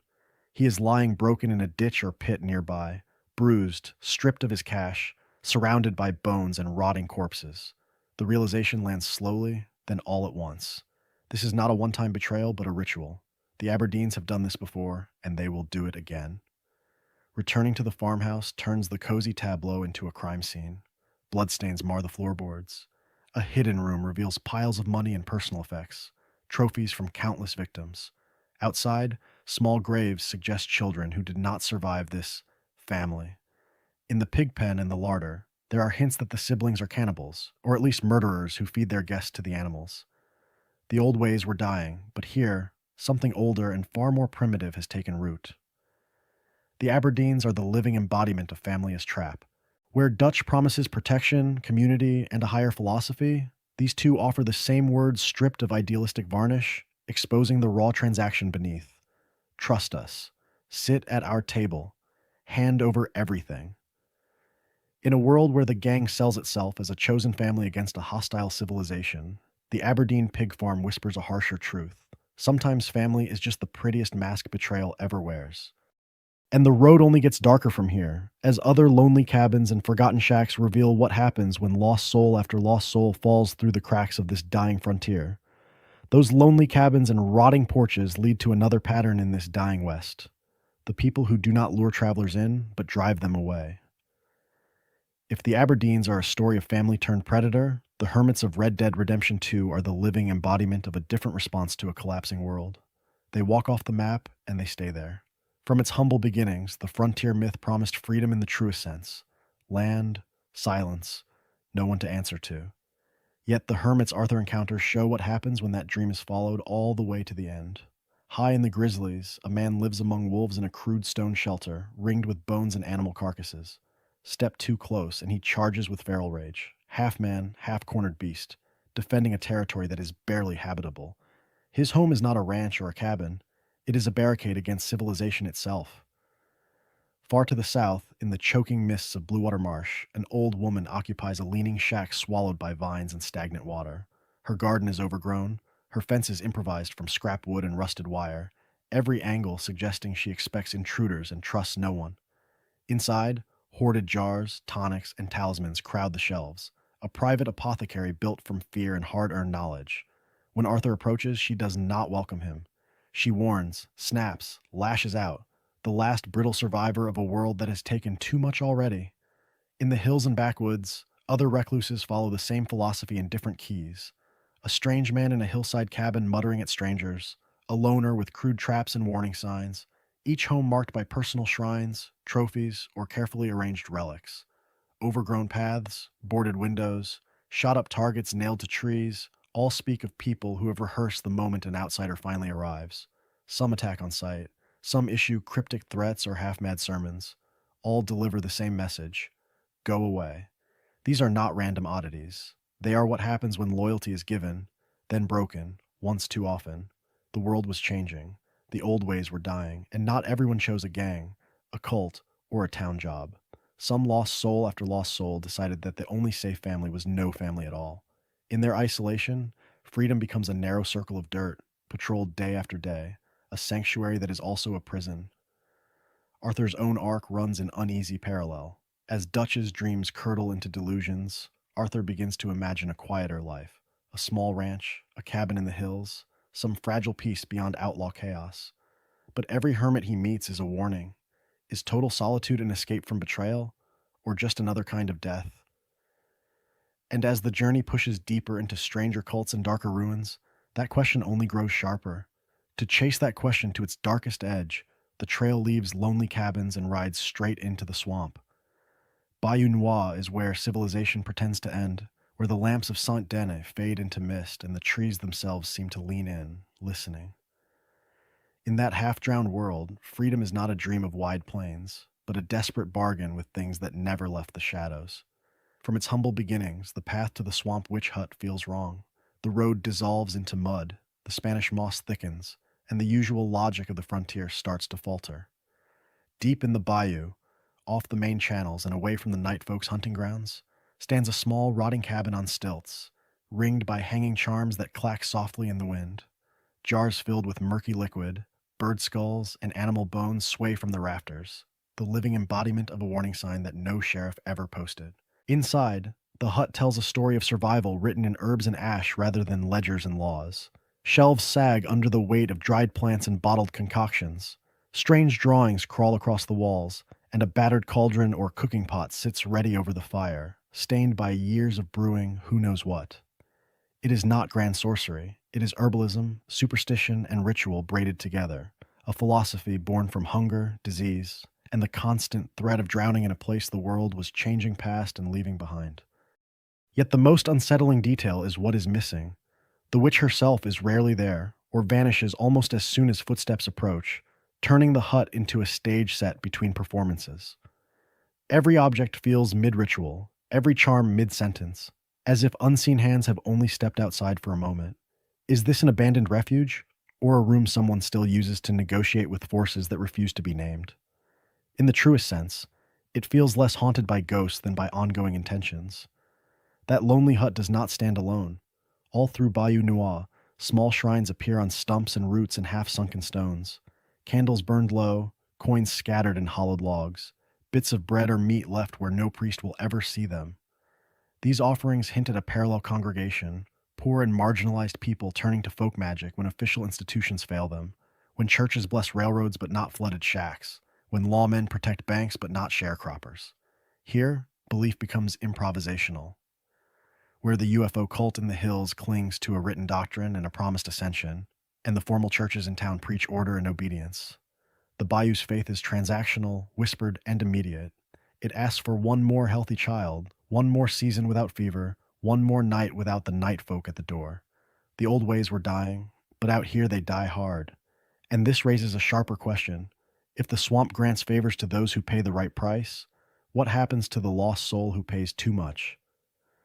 The answer waits in the next clearing, where offerings are no longer harmless, and the line between prayer and blood pacts starts to blur. The offerings in the swamp hint at bargains made and prices paid. But step out of the bayou, and the land starts whispering in a different way. Away from shrines and carved idols, the west is littered with quieter altars, abandoned gang camps, half erased by wind and rain, where the fire has gone cold but the story still lingers in the ash. These sites appear with no fanfare, no quest marker, no guiding hand. A ring of stones around a dead campfire, blackened pots tipped on their sides, bedrolls collapsing into the dirt, empty bottles and scattered bullet casings catching the light. They sit along riverbanks, tucked into forest clearings, perched on lonely hills, the living embodiment of journeys that ended off-screen. In the truest sense, they are echoes of a story of freedom and failure that runs parallel to the Vanderlinde tale. Consider a camp near a narrow river, where the grass never quite grows back. The tents are gone, the wagons hauled away or stolen, but the ground is stained dark with old blood. A few crates lie smashed open, cartridges spilled and never reclaimed. A single grave, marked by a rough wooden cross and a hastily carved name, leans toward the water as if trying to follow. No bodies remain, no survivors wait to speak. Only the suggestion that some outlaw family tried to stand their ground here and lost. On a distant hilltop, another story ended in silence. Bedrolls lie in a loose circle, their canvas stiff with age. In the center, a deck of playing cards is still laid out mid-hand, as if the men were called away for a joke, a fight, a gunshot on the horizon. Tin cups sit beside half-burned cigarettes, a jacket is thrown over a crate, and for a moment it almost feels as if the owners might wander back over the ridge. But they never do. The world was changing, and whoever camped here was swept up in that change without leaving so much as a name. Deeper in the forests, a clearing holds wagons that look as though they tried to leave in a single panicked night. Barrels and trunks lie spilled open, clothing and children's toys ground into the mud, a cooking tripod still hanging over an extinguished fire. Was this a gang on the run, or a traveling family that trusted the wrong road? The game never says. That silence is the point. These abandoned camps hint at other crews and caravans who chase the same dreams Dutch sold.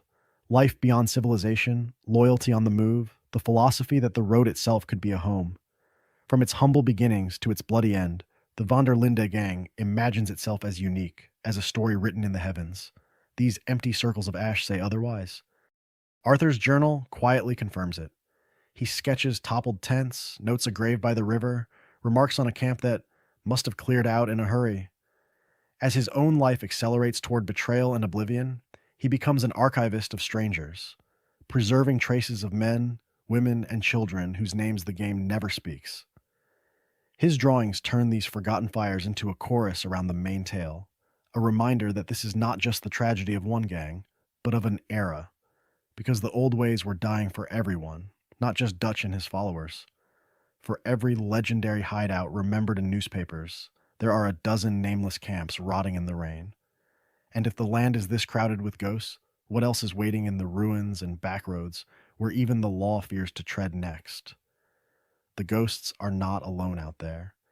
In the cracks between ruined ranches and burned-out cabins, another presence lingers. The quiet machinery of law and order, hidden in plain sight, waiting for the next outlaw who thinks the frontier is still free. From its humble beginnings, the Vanderlinde gang believed the wilderness meant safety. Ride far enough, Dutch promised, and civilization could not touch them. Yet scattered across the map are small sheriff stations and backroom jails that tell a different story. In tiny towns that barely register in the main narrative, there are makeshift offices with a single desk, a potbelly stove, and a barred door leading to one cramped cell. These are the forgotten edges of the state, where a lone deputy, a ledger, and a telegraph wire can ruin an entire gang's dreams. Step inside those rooms and the details speak. Wanted posters curl on wooden walls, some bearing Dutch's face, others showing nameless bandits whose stories ended before the game even begins. Confiscated rifles rest on racks, tagged and numbered, trophies taken from men who believed they were too clever to be caught. In the cells, scratch marks scar the planks, tally lines counting days that never led to freedom, bitter messages carved by a lost soul no one remembers. On cluttered desks, paperwork lists, bounties, arrests, and sightings of outlaws the player never meets, proof that this world is waging a much larger war than the gang ever understands. Far from town, the illusion of safety breaks even more brutally. In lonely clearings, by rivers, or on ridgelines that seem untouched, there are Pinkerton or lawman camps that exist only to watch. Canvas tents sag under the weight of maps pinned with circles and arrows, tracking the gang's movements from Coulter to Beaver Hollow with clinical precision. Crates hold surveillance notes and coded telegrams, dry, bureaucratic descriptions of robberies that felt, in the moment, in the truest sense, like acts of rebellion. Around their campfires, there are no speeches about freedom, only quiet men with notebooks and rifles, the living embodiment of a new kind of power. The effect is unsettling. Even when the player rides alone through snow or swamp, these outposts suggest unseen eyes on every ridge. Is there really such a thing as an empty horizon? When a Pinkerton scout might be 2 hills over, recording every move? The gang imagines itself hunted only after Blackwater, but the truth is harsher. The net was tightening from the very beginning. And here, the contrast cuts deepest. Dutch's camps blaze with noise and color, guitars and arguments, children playing and outlaws boasting. The law's world is quieter, colder, written in ink and carried by telegraph wire. One side believes in campfires and charisma. The other believes in files, reports, and patience. The old ways were dying, and the future did not ride in with a 6-shooter. It arrived with stamped forms and organized men who never needed to shout. These hidden cells and outposts are a story of loyalty and betrayal, of dreams and delusions, of freedom crushed not by a heroic showdown, but by paperwork and persistence. And if the law can lurk unseen in the brush, what else is hiding in this landscape, watching, recording, judging, long before a gun is ever drawn next? Those hidden cells of law and order are only half the picture. The other half is louder, uglier, and somehow even more invisible. The industrial skeleton spreading quietly across the frontier, turning open country into a ledger of profit and loss. Far from the main roads, abandoned and half-built mines bite into the hillsides. Their entrances gape like broken teeth, framed by splintered beams and rusting rails. Inside, dark tunnels twist into the earth, lined with broken carts, shattered lanterns, and pickaxes left where hands dropped them in a hurry. A collapsed shaft here, a flooded gallery there, tells a story of exploitation and disaster, of men driven underground for wages that barely kept their families alive. The air feels stale, dead, as if the mountain itself has been hollowed out and left to rot. Sometimes these mines are not entirely empty. A lone prospector's bedroll by the entrance, a campfire burned down to ash, a journal page about one last big strike turns the place into a quiet grave for another lost soul. From its humble beginnings as a simple dig in the rock, each site becomes a monument to dreams and delusions, to the belief that freedom can be bought with just one more cart of ore. Further east and south, the new gold is black. Lesser-known oil derricks and pumping stations rise from the grasslands and swamps, their wooden frames creaking in the wind, iron arms seesawing endlessly as they drag crude from the depths. Pools of slick black oil gather in rutted ground, reflecting the sky in a distorted sheen. Nearby stand rows of workers' shacks, cramped and crooked with thin walls and thinner comforts. Everything about them whispers harsh conditions and disposable labor. Bodies traded for barrels in a world where the old ways were dying. Small factories and mills hide in valleys and along backwater streams, away from the heroic vistas of mountains and plains. Smokestacks spit a constant haze into the sky. Conveyor belts clatter inside shadowed interiors, and storage yards pile up lumber, grain, or processed goods in hard geometric lines. These places feel alien compared to the organic curves of forests and rivers. Civilization, in the truest sense, is arriving not as a noble city on a hill, but as a low, grinding machine. Behind so many of these sites stands one name, Leviticus Cornwall. He is the living embodiment of this new order, a man who profits from mines he never descends into, from oil fields whose fumes he never breathes. Unlike Dutch, who insists on living among his people, sharing their campfires and their hunger, Cornwall remains physically distant, protected by ledgers, lawyers, and hired guns. Dutch preaches philosophy about freedom and resistance. Cornwall simply buys the land beneath that rhetoric and drains it dry. These industrial skeletons are the real hidden locations shaping the West's future. While outlaws chase ghosts, cults, and legends, the true power builds its empire in steel and smoke, one forgotten valley at a time. And if this is what the world was changing into out here in the margins, what horrors were already waiting in the places where nature and industry collided most violently next? If the factories are the future written in iron, then the ruined churches are the past whispered in dust. Out in the woods, on lonely hillsides and along forgotten roads, The game scatters small chapels that once promised salvation and now offer only splinters and silence. Each one is a story of faith, of fear, of a community that believed in something until it didn't. From its humble beginnings, the frontier needed places to gather, to mourn, to hope. Now those places sag and rot. Broken stained glass hangs in jagged teeth from window frames. Colors that once caught the morning sun now dulled by grime. Roofs have collapsed inward, leaving pews bleached by rain and snow. Altars sit buried under a film of dust and bird droppings. Candles long since melted into formless lumps. There is no congregation left to pray, no preacher to thunder about heaven and hell. Only wind, only creaking wood. Step outside, and the ground tells the rest. Many of these chapels are ringed by graveyards, the kind civilization forgets but the earth remembers. Headstones lean at odd angles, names half erased by time, their carved epitaphs chipped away. Grass grows high and wild, swallowing fences and pathways, while twisted trees claw at the sky. Here and there, unmarked mounds interrupt the pattern of proper graves, suggesting hasty burials when disease swept through a camp, when a war party struck at dawn, when famine turned a village into a memory. Who lies under those nameless humps of dirt? The game never says. It doesn't have to. These places stand in sharp contrast to the still active churches in towns like Valentine and Saint Denis, where the benches are polished, the windows repaired, and the sermons have adapted to the new order. In the cities, the pulpit often speaks the language of business and respectability, blessing railroad men and bankers, preaching patience and hard work more than sacrifice and frontier survival. The old ways were dying, and even faith learned to dress itself in a suit. In the truest sense, those ruined chapels are the living embodiment of the Vanderlinde philosophy collapsing in real time. Once, Dutch's campfire speeches and the preacher's Sunday homilies served the same purpose: give lost souls a code, a family, a reason to believe that freedom still meant something. Over time, both were twisted. The rural churches were abandoned as people chased opportunity elsewhere.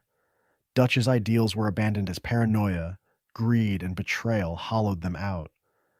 What is an outlaw gang with no real code, if not a church with no congregation? And then there is the quiet.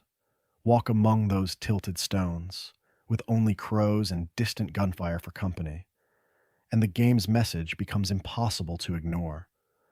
No matter how loud the guns, how fiery the speeches, how grand the dreams and delusions, everything ends here, in silence and stone. This is where Dutch's rhetoric, Cornwall's railroads, and the Pinkertons' warrants all arrive in the end. It is a pattern interrupt in the middle of all the chaos, a reminder that beneath every camp and every town lies the same cold destination. Yet even these graveyards are not the final word. Beyond them, deeper in the trees and swamps, the land holds places where death takes on stranger shapes, where faith mutates into fear, and where the boundary between the living and the dead blurs in ways no sermon can explain. Beyond the graveyards, the forest and stone remember an even older sorrow. Before there were outlaws and Pinkertons, before Dutch ever gave a speech about freedom, the land itself was already carved with loss. The map Arthur rides across is layered, a story of conquest written over another story that never had the chance to finish. High on lonely cliffs and buried in tight canyons, rock faces hold images that predate the gang's troubles by generations. Deer with spiraling antlers, birds stretched into almost human shapes, warriors locked in battle with enemies and with spirits that seem half shadow, half smoke. Some carvings are simple lines, others intricate spirals that suggest a philosophy of the world in the truest sense, where animals, ancestors, and landscape form one continuous family. No mission marker points to them. They simply wait, above the main trails, as if watching this new wave of violence pass beneath. In other places, pigment still clings to the stone. Red and white pictographs stain canyon walls, telling of hunts, migrations, and ceremonies that took place long before trains cut through the heart of the West. A rider can pass within a few yards and see only rock, but stop, look up, and suddenly a whole vanished age emerges, fragile and stubborn at the same time. The old ways were dying, but they did not go quietly. Scattered across hills and river bluffs, burial grounds and sacred sites complete this hidden geography. Circles of stones mark places where the dead were honored, not hidden. Small cairns rise from the grass, carefully arranged, sometimes crowned with feathers, beads, or a single weathered skull. Offerings sit on high places, a pipe, a broken spear, a child's toy left to the wind.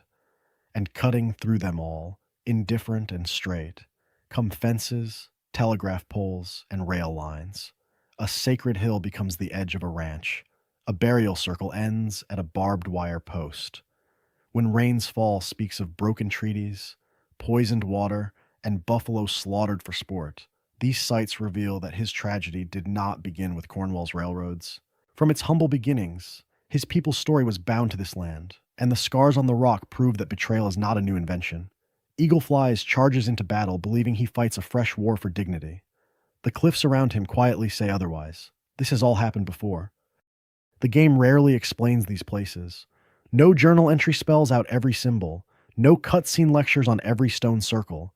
Instead, the dominant culture in the world of the game does what it always does. It builds over, digs through, and rides past. The erasure is not dramatic. It is casual. A wagon wheel cuts across an unmarked grave. A campfire blackens a rock face that once carried prayers.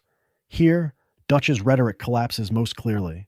He calls his gang the living embodiment of true natives to the land, claims that outlaws are the last free men in a closing frontier. Yet his horses trample the same ancient graves. His camps rise on the same desecrated hills. His dreams sit directly atop someone else's ruins. In chasing a future where his family can live outside civilization, he becomes one more invader, one more lost soul insisting on his own story while standing on the bones of another. And still, the carvings remain, silent, weathered, patient. They wait in the gaps between missions, in the quiet rides that most outlaws rush through, hinting that the strangest, darkest truths of this world are not found in cult cabins or haunted swamps, but in the histories the present refuses to see. From here, the path only grows stranger, as the West's buried faiths twist into pagan altars, forbidden caves, and omens in the sky that even Dutch would hesitate to name. If the pagan circles and haunted caves whisper of forgotten gods, the strangest altar of all sites right in the heart of civilization, a cramped St. Denis workshop humming with stolen lightning. Here, among coils of copper, crackling dynamos, and walls drowned in blueprints, an eccentric inventor dares to build the future in the truest sense, piece by trembling piece. From its humble beginnings, this side story feels wrong for 1899. Glass tubes glow an eerie blue, gears whir with no horse in sight, and in the center of it all stands a metal figure, a prototype automaton, stiff and silent, the living embodiment of a world that does not yet exist. The man behind it is no outlaw and no preacher, but something more dangerous to a dying frontier, a dreamer of circuits, a believer that electricity will grant a new form of freedom beyond bullets and banknotes. The quest that follows is simple on the surface and quietly tragic underneath. The inventor begs for help gathering parts and power, chasing thunderstorms and scavenging the bones of industry, convinced that with one more coil, one more spark, his creation will awaken. When at last the machine lurches to life in a shower of light, it does not stride confidently into a new age. It spasms, stutters, collapses. The experiment fails. The workshop falls silent, and the inventor soon dies alone, another lost soul crushed between dreams and reality. On first glance, the story ends there, a curiosity buried in St. Denis smoke. But the world was changing, and the game refuses to let that machine die so neatly. Far from the city, on a remote, wind-scoured mountaintop, the impossible appears. The robot, somehow mobile, wandering in circles against the sky. It moves with pitiful determination, metal limbs grinding, its voice box crackling a single word into the empty air, over and over, Father. That one word turns a quirky side mission into a story of loyalty and abandonment, of dreams and delusions, of creations born into a world with no place for them. The automaton calls for a parent who will never answer, echoing the way Arthur and John once called for guidance Dutch could never truly give. Children were taken in by an idealistic philosophy only half-formed. This machine is taken in by no one at all. Here, progress itself becomes an orphan. The old ways were dying, but nothing stable had replaced them. What happens when machines inherit a civilization that does not know what to do with them? The lonely robot on the peak feels less like a joke and more like a prophecy, a metal shadow cast forward into the 20th century. Because beyond that horizon wait tanks and planes, factory lines and mechanized slaughter, engines of impersonal violence that will make outlaw shootouts seem almost quaint. Dutch's gang fights trains in Pinkertons. The next generations will fight nations in numbers. And in the quiet between gunshots, the question lingers. If this is only the beginning of the machine age, what other cold, unblinking futures are already hiding out there in the hills? If the railroads and factories are the living embodiment of the new age, then the hidden mansions scattered across the map are its mausoleums. They sit back from the main roads, half swallowed by vines and silence, telling a story of wealth that thought itself permanent and discovered, too late, that the world was changing. Ride off the beaten path near roads or St. Denis and the pattern repeats. Shuttered windows stare out over overgrown gardens where once manicured hedges have become wild thickets. Stone steps crack under creeping roots. Inside, dust hangs in the air like a fog, settling over expensive furniture, silver cutlery, imported rugs. Grand dining rooms remain set for dinners that never came.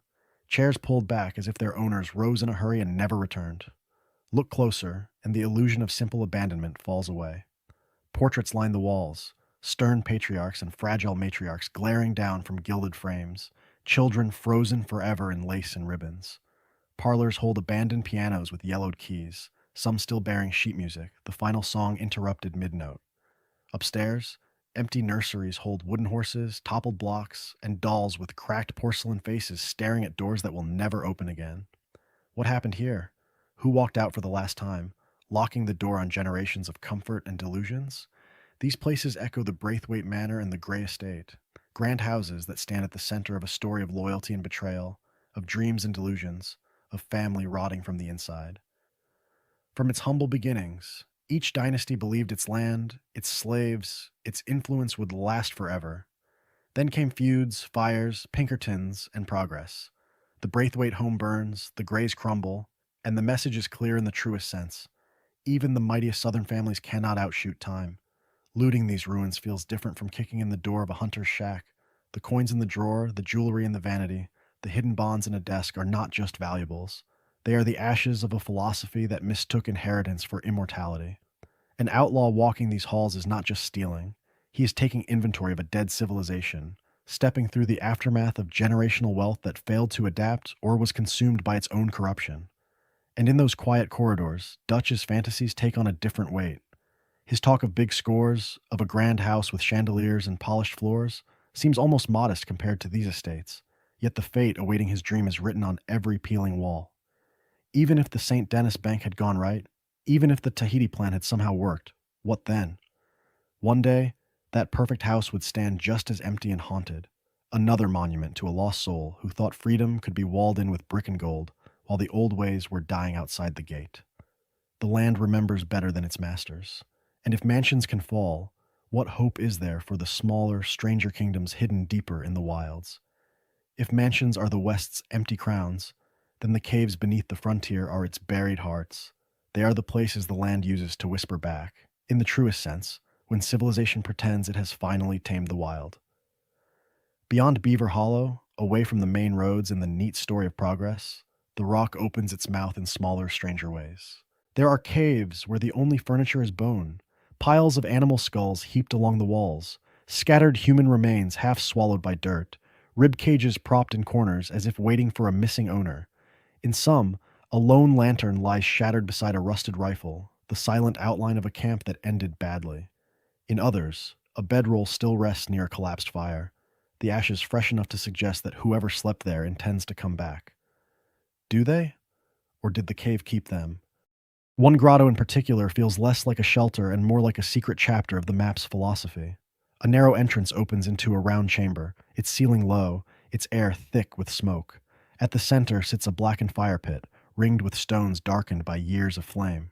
Around it, painted symbols climb the walls, crude spirals, handprints, figures with antlers and outstretched arms, all done in ochre and ash. This is not the casual graffiti of bored drifters. It feels ritualistic, intentional. A story of gatherings no lawman ever heard about. Was it a hideout for an outlaw cult? A meeting place for those who wanted to vanish beneath the surface? Or simply a sanctuary for people the world had already forgotten? These caves function as the subconscious of the map, the living embodiment of everything the towns above try to deny.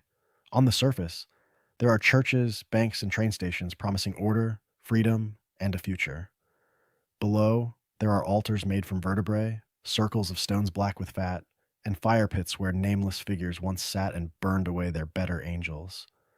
The world was changing, the old ways were dying, but down here the rules feel older, colder, and far less forgiving. Arthur's own path keeps brushing against these underground spaces, and not by accident. From the very beginning, he is drawn to caves and secluded hollows when the noise of Dutch's dreams finally becomes too loud.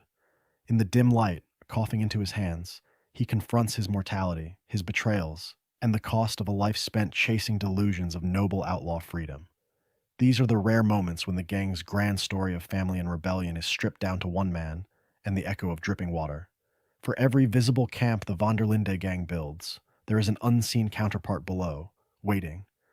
Coulter's frozen shacks have ice caves behind them.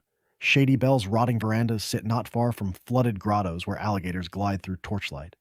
Even Beaver Hollow itself, that final, desperate hideout, is only one more hole in a landscape riddled with darker, more private sanctuaries.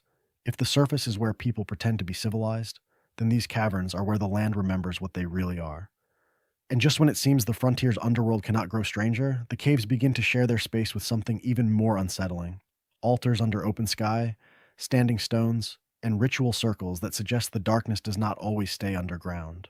Those altars under open sky lead to another revelation. The land's strangest rituals are not only carved in stone or blood, but drowned in silence. The rivers and lakes of this world are more than reflections of the sky.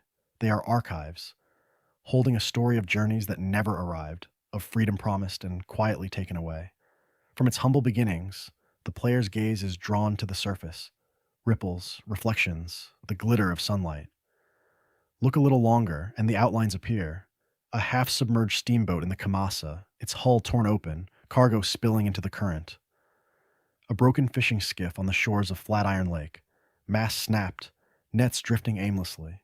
No bodies, no survivors. Only the lingering suggestion that someone believed the water would carry them toward a better life, and that belief was wrong. In the truest sense, these wrecks are gravestones without names. Drowned wagons tell an even harsher story. At shallow crossings outside Valentine or along the Dakota, wheels jut from the current, barely visible, while crates and barrels bob nearby like the last breath of a dream. A family fleeing debt, a trader racing a storm, a desperate outlaw caravan trying to vanish before civilization closed in. The game never says. The silence is the point.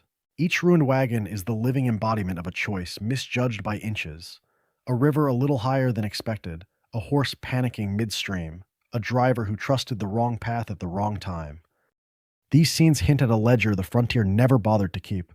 For every name remembered in Valentine's Saloon or St. Denis's newspapers, how many vanished beneath the surface, their loyalty to some distant promise rewarded with cold water and darkness. The world was changing. The old ways were dying, and not everyone made the crossing. Some never even reached Blackwater's docks or the rail lines that promised escape. Their stories end, where the mud swallows the wheels and the current erases the tracks. For the Vanderlinde gang, water is never just scenery. It is a mirror of their own doomed migrations. The Blackwater ferry disaster is a story of ambition turned catastrophe, a single crossing that shatters Dutch's philosophy of control. Later, their frantic flight from St. Denis, gunsmoke hanging over the docks as they hurl themselves onto a boat for Guarma, turns the harbor into a stage where escape and death share the same narrow plank. How many nameless wrecks on this map are earlier versions of that same mistake? In this world, waterways promise movement, prosperity, even salvation, yet over and over they resolve into graveyards for dreams. They are where idealistic plans meet indifferent currents, where rebellion against a rigged civilization drowns in a few feet of water. And just when it seems the tragedies beneath the surface cannot be counted, the shoreline itself begins to whisper of something even more unsettling. Not only what the water takes, but what it brings back. The shoreline whispers of what the water returns, but inland the land itself remembers. Scattered across New Hanover, Lemoyne, and West Elizabeth, the hills and fields are scarred by old cannons, collapsed trenches, and lonely earthworks, the half-erased handwriting of forgotten wars. The gang rides past them on the way to robberies and rescues. Yet these places quietly insist on a larger, older story of blood and ambition. Near Bolger Glade in Lemoyne, the trees thin out around rusted artillery, shattered stone walls, and churned soil that never truly healed. It is, in the truest sense, a graveyard without headstones. Spent shells lie in the mud, wagon wheels rot where they broke, and in the fog, it is easy to imagine men still screaming orders no one can hear. The Civil War ended decades before the gang's troubles, but here, it never really stopped. Closer inspection turns scenery into testimony. Broken Springfield rifles are fused with the ground, their wood blackened and flaking. Tattered Confederate and Union flags hang in trees or lie half buried, their colors leached away by rain and sun. Uniform scraps cling to skeletal remains in shallow pits, suggesting hurried burials when the killing finally paused. Letters can be found in ruined camps and beside bleached bones. Notes to sweethearts, appeals to distant families, patriotic declarations that now read as tragic delusions. One soldier writes bravely of defending freedom and civilization. Another begs a brother to forgive old arguments if he does not return. Neither letter ever reached its destination. Both sit in the dirt as the living embodiment of promises that outlived the men who made them. From its humble beginnings as a dispute over territory and power, the conflict here was sold as a noble cause, then abandoned when the world moved on. For men like Bill Williamson and Javier Escuela, these places are not abstract history. Bill's time in the army is etched into his posture, his paranoia, his need for a clear enemy. Javier fought in Mexican conflicts that left him with his own ghosts. The game hints at campaigns, desertions, and betrayals, but never fully recounts them. Instead, the landscape does the talking. When they pass shattered cannon emplacements or mass graves, the camera lingers, suggesting that many in Dutch's gang are veterans of older, larger-scale violence, simply trading uniforms for outlaw coats. In that light, the Vanderlinde gang is not an anomaly, but a continuation, another chapter in a long, ugly book. The world was changing, the old ways were dying, yet the method remained the same, men with guns deciding whose dreams mattered. The causes that once justified these trenches are forgotten. The leaders who gave the orders are dust, and only bones and rust remain. What does it mean to die for a flag no one remembers? Here the pattern interrupts itself. The gang imagines its struggle as unique, as a story of rebellion against a rigged civilization, yet the ground contradicts them. It shows that this West was already built on layers of bloodshed long before Dutch preached his philosophy. Their train robberies and bank jobs are ripples on a red ocean, their campfire speeches echoes in a country that has heard it all before. And just when the viewer might think the worst horrors are confined to battlefields, the trail bends toward places where violence turned inward, where families, not armies, became the battleground. The worst horrors are not always carved into canyon walls or burned across battlefields. Sometimes they are folded into a single room, 4 planks and a door, holding a story of hope, failure, and quiet surrender that no ballad will ever mention. From its humble beginnings, this world has been built on those forgotten rooms. Take a prospector's shack half collapsed in the hills, a place that barely registers from the saddle. Inside, the air is thick with dust and stubborn optimism. A cot in the corner, a coffee pot gone cold, a map spread across a crate with frantic circles scratched around imaginary veins of gold. On the table, a journal lies open, its early pages full of swagger and promise, its later entries jagged and desperate. The handwriting weakens, the plans grow smaller. The final line wondering whether the next trip into the snow will mean striking it rich or dying trying. The body is gone. The answer is not. Elsewhere, a widow's home sits just off a main road, the very embodiment of a life stopped mid-sentence. There is only one room, but it contains an entire marriage in fragments. A pair of boots by the door, never worn thin. A plate set for 2, long since claimed by dust. On the mantel, a faded photograph of a couple standing straight-backed, still believing the world was changing in their favor. Beside it, letters tied in a careful ribbon, addressed to a husband who rode out under a flag or for a wage and never came back. Each page moves from worry to anger to resignation, until the ink trails off into a final plea that will never be answered. No corpse here either. Only absence, louder than any gunshot. In the cold forests, a hunter's lodge tells a harder story in cleaner lines. Antlers, bear heads, pelts nailed to the walls in neat rows, trophies of a man who mastered nature but not time.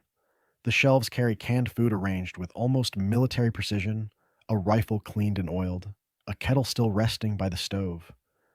On the table, a single note explains everything and nothing. A failing body, a winter that feels longer than the last, a decision to walk out into the trees rather than be carried. In the truest sense, it is a farewell written to no one, signed only by the silence of the room. These one-room lives mirror another set of pages, Arthur Morgan's journal. Between robberies, shootouts, and Dutch's speeches about freedom and civilization, Arthur carves out brief, honest entries, trying to understand what his days have added up to. His sketches of friends, his doubts about Dutch's philosophy, his guilt and fading idealistic dreams turn into a parallel archive to these cabins. A prospector chasing gold, a widow waiting for letters, a hunter facing his last winter, and an outlaw wondering what his loyalty has really bought him all share the same question. What was it all for? In a world where the old ways were dying and civilization pressed in from every side, these cabins become the emotional connective tissue of the map. The Vanderlinde gang is a story of loyalty and betrayal, of dreams and delusions. But these rooms remind the viewer that for every grand saga, there are 1,000 small private epics that end without witnesses. Who will remember the prospector's last gamble, or the widow's last letter, or the hunter's last walk into the snow? These spaces demand a slower kind of attention, a different rhythm than a checklist of robberies and shootouts. A photograph on a crooked nail, a meal left half eaten, a bed made with care long after hope has gone. Each detail asks the writer to stop, to read every note, to sit with every abandoned life. The map becomes less a playground and more an archive, a scattered museum of lost soul after lost soul. And just when it seems these are the smallest stories this land can tell, the trail begins to lead towards stranger places where the same human loneliness twists into rituals, symbols, and altars under open sky. Those rituals and altars hint at belief. But scattered across the same land are moments that feel less like faith and more like the world itself misfiring. Not grand miracles, not scripted legends, but tiny fractures in reality, tucked into ordinary hillsides and crossroads where civilization pretends everything makes sense. Take the man on the hill near Heartland Overflow, the one who keeps getting struck by lightning. The scene begins as a simple encounter, a talkative stranger in an open field, the very picture of normalcy. Then the sky tears him apart, once, twice, again. The body spasms, the air crackles, and the ground that should be safe pasture becomes the living embodiment of some invisible joke or curse. Is it science, chance, or a story of a man the heavens cannot stand to let walk away? Elsewhere, a lone rider trots across an unremarkable stretch of road, and a horse simply explodes beneath him. No dynamite, no visible cause, just a sudden eruption of fire and gore that leaves the survivor stumbling through smoke and disbelief. It feels in the truest sense like a glitch in the universe, a reminder that even the most familiar trail can turn traitor without warning. The old ways were dying, but in these moments, even the new rules refuse to hold. In a quiet homestead not far from Braithwaite country, a corpse lies burned where it sat, a victim of apparent spontaneous combustion. The room is intact, the chair still standing, the rest of the house untouched. The player walks through an ordinary domestic space, yet one human body has defied every pattern of cause and effect. From its humble beginnings as a simple farmstead, that house becomes an unanswered question nailed to the map. These events cluster around places that already feel uneasy. A field where animals bolt at nothing, where horses shy and birds wheel strangely overhead. A lonely crossroads where multiple bizarre encounters can unfold over time, as if some unseen geometry of the world is bent there. No written lore explains it, no stranger mission ties it up. The land just misbehaves, and the pattern refuses to resolve. Rockstar uses these fractures as a kind of narrative lightning strike. Just when the rhythm of travel becomes comfortable, when the player thinks every route and ridge is understood, reality buckles. Attention is reset. A familiar road must be ridden again. A quiet pond must be watched at night, because what other rules might fail here? That uncertainty mirrors the gang's own delusions. Dutch believes he understands the code of this world, how law can be outwitted, how loyalty can be demanded, how violence can be controlled and directed. Then a ferry job in Blackwater explodes. Hosea dies in a city he never wanted to trust, and Micah's betrayal unravels every dream of freedom Dutch ever sold. Just as the map's strange events shatter the illusion of a stable frontier, the story shatters Dutch's belief that he can read and bend history itself. And as the land grows stranger, the people hiding in its shadows will grow stranger still. When the dust of Beaver Hollow settles and the last shots of the gang's war with civilization fade, the land does not reset. It endures. The story of the Vanderlinde gang turns into something quieter, more unsettling, as John Marston rides back through the same haunted corners Arthur once found, now as a man trying to build a future in a world that has already filed the gang away as yesterday's problem. Many of the strangest places remain waiting for him. The UFO cabin near Emerald Ranch still stands in frozen devotion, its robed corpses seated beneath that stained glass eye, the cult's ascension long complete. The mutant house in the swamps still hides its deformed remains in the attic, a private horror no lawman ever bothers to record. Limpany still lies burned out by the river, and the ruined towns and failed mills across New Hanover and Lemoyne still crumble in the wind. John rides into a world where Dutch's grand philosophy is over, and yet the deeper madness of the land has barely noticed. That is the quiet shock of the epilogue. From its humble beginnings, the gang believed itself to be the living embodiment of resistance, of freedom against a rigged civilization. But visiting these hidden locations, as John shows how small their impact truly was. The cultists remain dead, the serial killer's lair still reeks beneath Valentine, the vampire's alley in St. Denis is just another shadowed street. No posse has cleaned these places. No progress has purified them. The corpses are still there. The ruins still stand. And yet, something has changed. Not in the corpses, but around them. New fences cut across the plains where Arthur once chased bounties. More trains thunder through the heart of the map, their smoke marking the sky with industrial certainty. Towns feel busier, more settled, their boardwalks carrying clerks and families instead of drifting outlaws. The old ways were dying from the very beginning, and now, in the truest sense, they are almost gone. Against this backdrop, John's goals feel painfully fragile. He is no longer chasing Dutch's dreams. He is buying lumber, arguing over nails, trying to build Beecher's hope into a real home. Every abandoned ranch he passes, every collapsed homestead and silent farmstead becomes a warning. How many families tried exactly what he is trying now? How many believed they could carve out a small corner of freedom, only to be erased by debt, drought, or violence? John's rides through these places are a story of time catching up.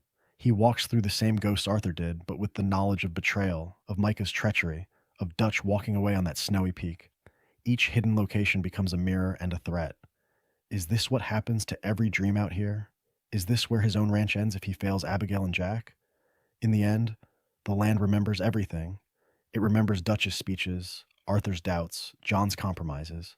And as John tries to outrun those ghosts, stranger figures on the horizon will show just how impossible that escape truly is. The hidden places of this world do not sit apart from the Vanderlinde saga. They echo it. From its humble beginnings to its bloody end, the gang's journey is reflected in every ruined town, haunted shack, and industrial skeletons scattered across the map, as if the land itself has already rehearsed their story of loyalty and betrayal, of dreams and delusions 100 times before. The ruined settlements are the clearest mirrors. Limpany, burned to the ground with its jail still standing, the hollowed mansions of St. Denis's outskirts, the collapsing porches of Tumbleweed in decline. Each is the living embodiment of an old order that believed it would last forever. Dutch's campfires and speeches feel grand in the moment, but beside those ashes, his philosophy is just another failed experiment in freedom, another community that thought it could outrun civilization and found only the noose in the fire. Then there are the cults and the UFOs, the people who stared at the sky and tried to leave the world behind. The tiny cabin near Emerald Ranch, filled with robed corpses and a letter promising a second ascension, is Dutch's fantasy stripped of romance. He, too, dreams of a ship to Tahiti, of a paradise beyond the reach of the law. The green light over that cabin at 2 a.m. is not salvation, it is indifference. The universe does not care whether an outlaw gang or a star-worshipping sect refuses to grow up. Both are swallowed, in the truest sense, without a trace. The serial killer's lair, the vampire in St. Denis, the night folk in Bayou Enois show another truth. The gang's capacity for violence is not unique. It is part of the soil. Those bone-strewn basements and blood-scribbled walls are what happens when brutality sheds even the thin excuse of politics or family. Dutch talks about justice. The night folk do not talk at all. Yet their ambushes in the swamp feel uncomfortably close to the gang's own masked raids in the dark.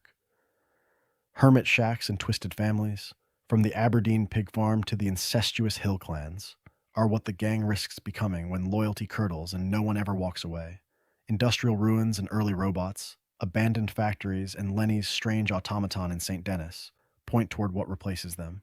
A cold, impersonal future where violence is mechanized and outlaws are obsolete. The old ways were dying long before Dutch admitted it. Through all of this, Arthur rides as witness. His sketches of pagan altars, his wary notes on the night folk, his disgust at the serial killer's work, slowly reveal a man realizing he is not an exception to the pattern. He is one more lost soul in a story the land has already told. Soon, the epilogue will step back and show what remains: John's ranch, corporate railroads, government agents, ghost trains on forgotten tracks. What does it mean that America remembers its gangs and its ghosts, its cults and its corporations, but forgets the people crushed between them? The land remembers what the people try to forget. Every burned cabin, every blood-stained altar, every ruined town stands as a witness, quietly contradicting the clean, heroic stories civilization tells about itself. From the very beginning, the Vanderlinde gang framed its life as a story of freedom against control, of family against exploitation, of idealistic dreams against a rigged world. Yet every hidden place on this map whispers the same warning: that freedom and brutality, loyalty and betrayal, often ride the same horse. The pagan altar in the hills, the meteor-struck farmhouse, the cult cabin waiting for its second ascension, each is the living embodiment of some past attempt to escape the grind of civilization, and each ends in ash, bone, or silence. The world was changing, and the map of Red Dead Redemption 2 is built as a kind of palimpsest, in the truest sense. Coulter's abandoned shacks, Shady Bell's rotting grandeur, Beaver Hollow's choking darkness, one layer of outlaws and drifters scraped over the last. Underneath those, the older scars remain. Ritual circles carved into stone, the Devil's Cave carving staring out at a railroad that will never care, a ghost train screaming down tracks that no timetable acknowledges. This is not just a frontier, it is a burial mound of failed philosophies of living. The gang's story slides neatly into that stack of half-erased attempts. Dutch's campfires and speeches feel louder and more charismatic than the ramblings of a swamp hermit or the scribbles of a St. Denis vampire, but the pattern is the same. From its humble beginnings as a roaming family of outlaws to its paranoid end in Beaver Hollow, the gang becomes just another layer between the pagan altar builders and the Aberdeen butcherers, between the night folk of Bayou Enois and the nameless family obliterated by a falling star. Different rhetoric, same fate. In this world, the player moves as both participant and archaeologist, robs a train, then later wanders into a serial killer's lair, helps build a ranch, then rides past Limpany's blackened shells. The land keeps offering choices: which stories deserve to be carried forward and which are left to rot under moss and dust. Nations do the same thing on a grander scale, choosing which outlaws become legends and which victims remain unmarked graves. By the time John Marston is chasing ghosts of his past in the first Red Dead Redemption, most of these horrors are already paved over. Roads cut through old camps, fences tame fields where cults once waited for lights in the sky. Jack will grow up reading romantic westerns that never mention Butcher Creek's curses or the mutant house hidden outside St. Denis. What happens to a country when its strangest truths are buried under nostalgia and barbed wire? The epilogue answers that question not with theory, but with one last fragile experiment in living and one last ride across a haunted, disappearing West. That last ride crosses more than distance. It crosses memory. Because when the dust finally settles on the Vanderlinde gang, the question the land is left to answer is painfully simple. What does it remember of them at all? For all the speeches, all the wanted posters, all the blood spilled in the name of freedom, the physical record of the gang is quiet.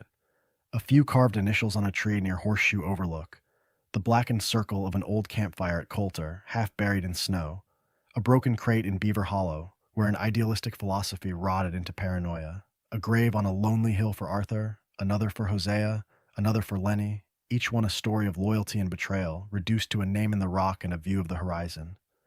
The land remembers them in fragments. A tent peg left in the mud at Shady Bell, a bullet scar in the wood at 6 Point Cabin, the faint outline of a camp where John once tried to be nothing more than a father. These are not monuments. They are traces, the living embodiment of a life constantly on the move, never allowed to root, forever chased by civilization. Yet step a little further from the gang's path and the terrain tells a different tale. Burned-out Limpany stands more intact than any Vanderlinde campsite, its ruined sheriff's office a permanent scar where the old ways were dying under fire and alcohol. Butcher Creek festers in the woods, cursed and decaying, long after Dutch's grand dreams have turned to dust. The occult circles near the pagan altar endure, their stones unmoved by Pinkertons or progress. The serial killer's lair, with its ritual bones and blood-scrawled messages, waits patiently underground, outlasting every outlaw feud. In the truest sense, the era's legacy is not in famous names, but in these wounds in the landscape, places where someone tried to live differently, to bend the world, to escape its rules. The mysterious Hill House, half buried and abandoned. The mutant house outside St. Denis, a grotesque echo of science and delusions of control. The UFO cabin, where a failed cult chased transcendence and left only a letter and a light in the sky. What is that, if not a story of dreams colliding with the hard ground? Here, the explorer becomes a historian, moving from grave to ruin to ritual site. An unseen writer gathers these fragments into a single haunted narrative.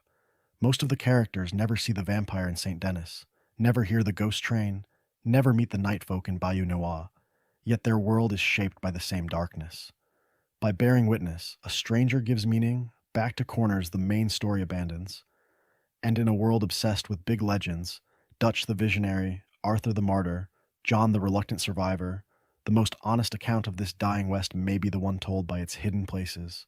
Together, they whisper that the world was changing faster than any horse could ride, that freedom was fragile, that every outlaw and every lost soul is eventually reduced to a mark on the earth and a question in the wind.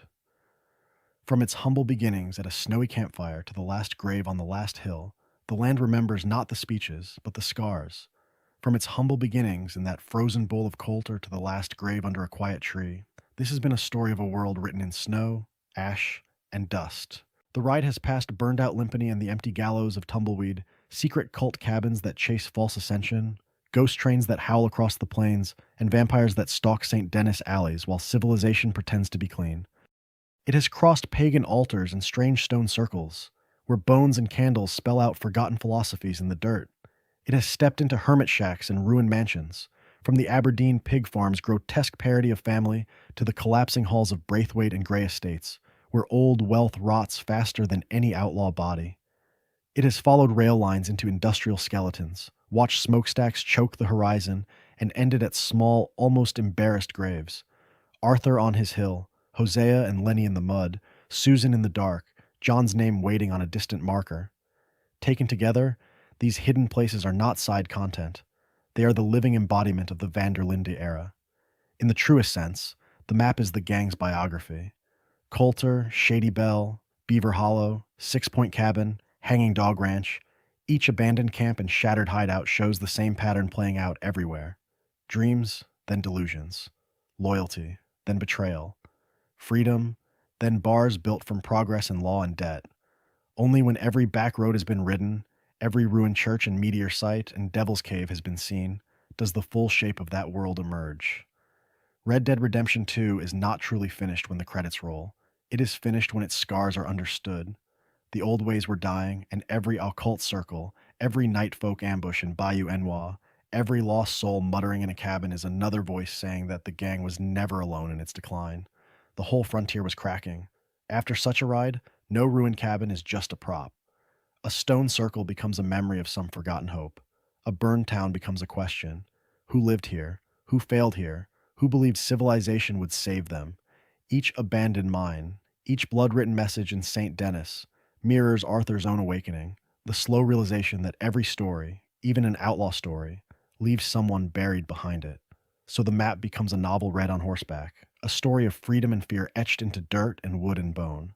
A player can return to an old save or begin again from the very beginning, but this time with deliberate eyes, reading every note on a cult altar, lingering at Butcher Creek, standing in the UFO cabin at 2 a.m., and wondering what kind of faith looks up at that green light and calls it salvation. Picture the last ride, Arthur or John alone at dusk, horse-walking, not running, as the sky bleeds out over a horizon of ruined farms, dead towns, and distant rail lines. The camera pulls back and back until the rider is a single moving mark across a vast, scarred landscape that remembers everything. Then darkness. For those who want to keep riding, There are deeper dives into the gang's lore waiting, and a whole community of writers trading stories, theories, and the last hidden places that still whisper in the wind.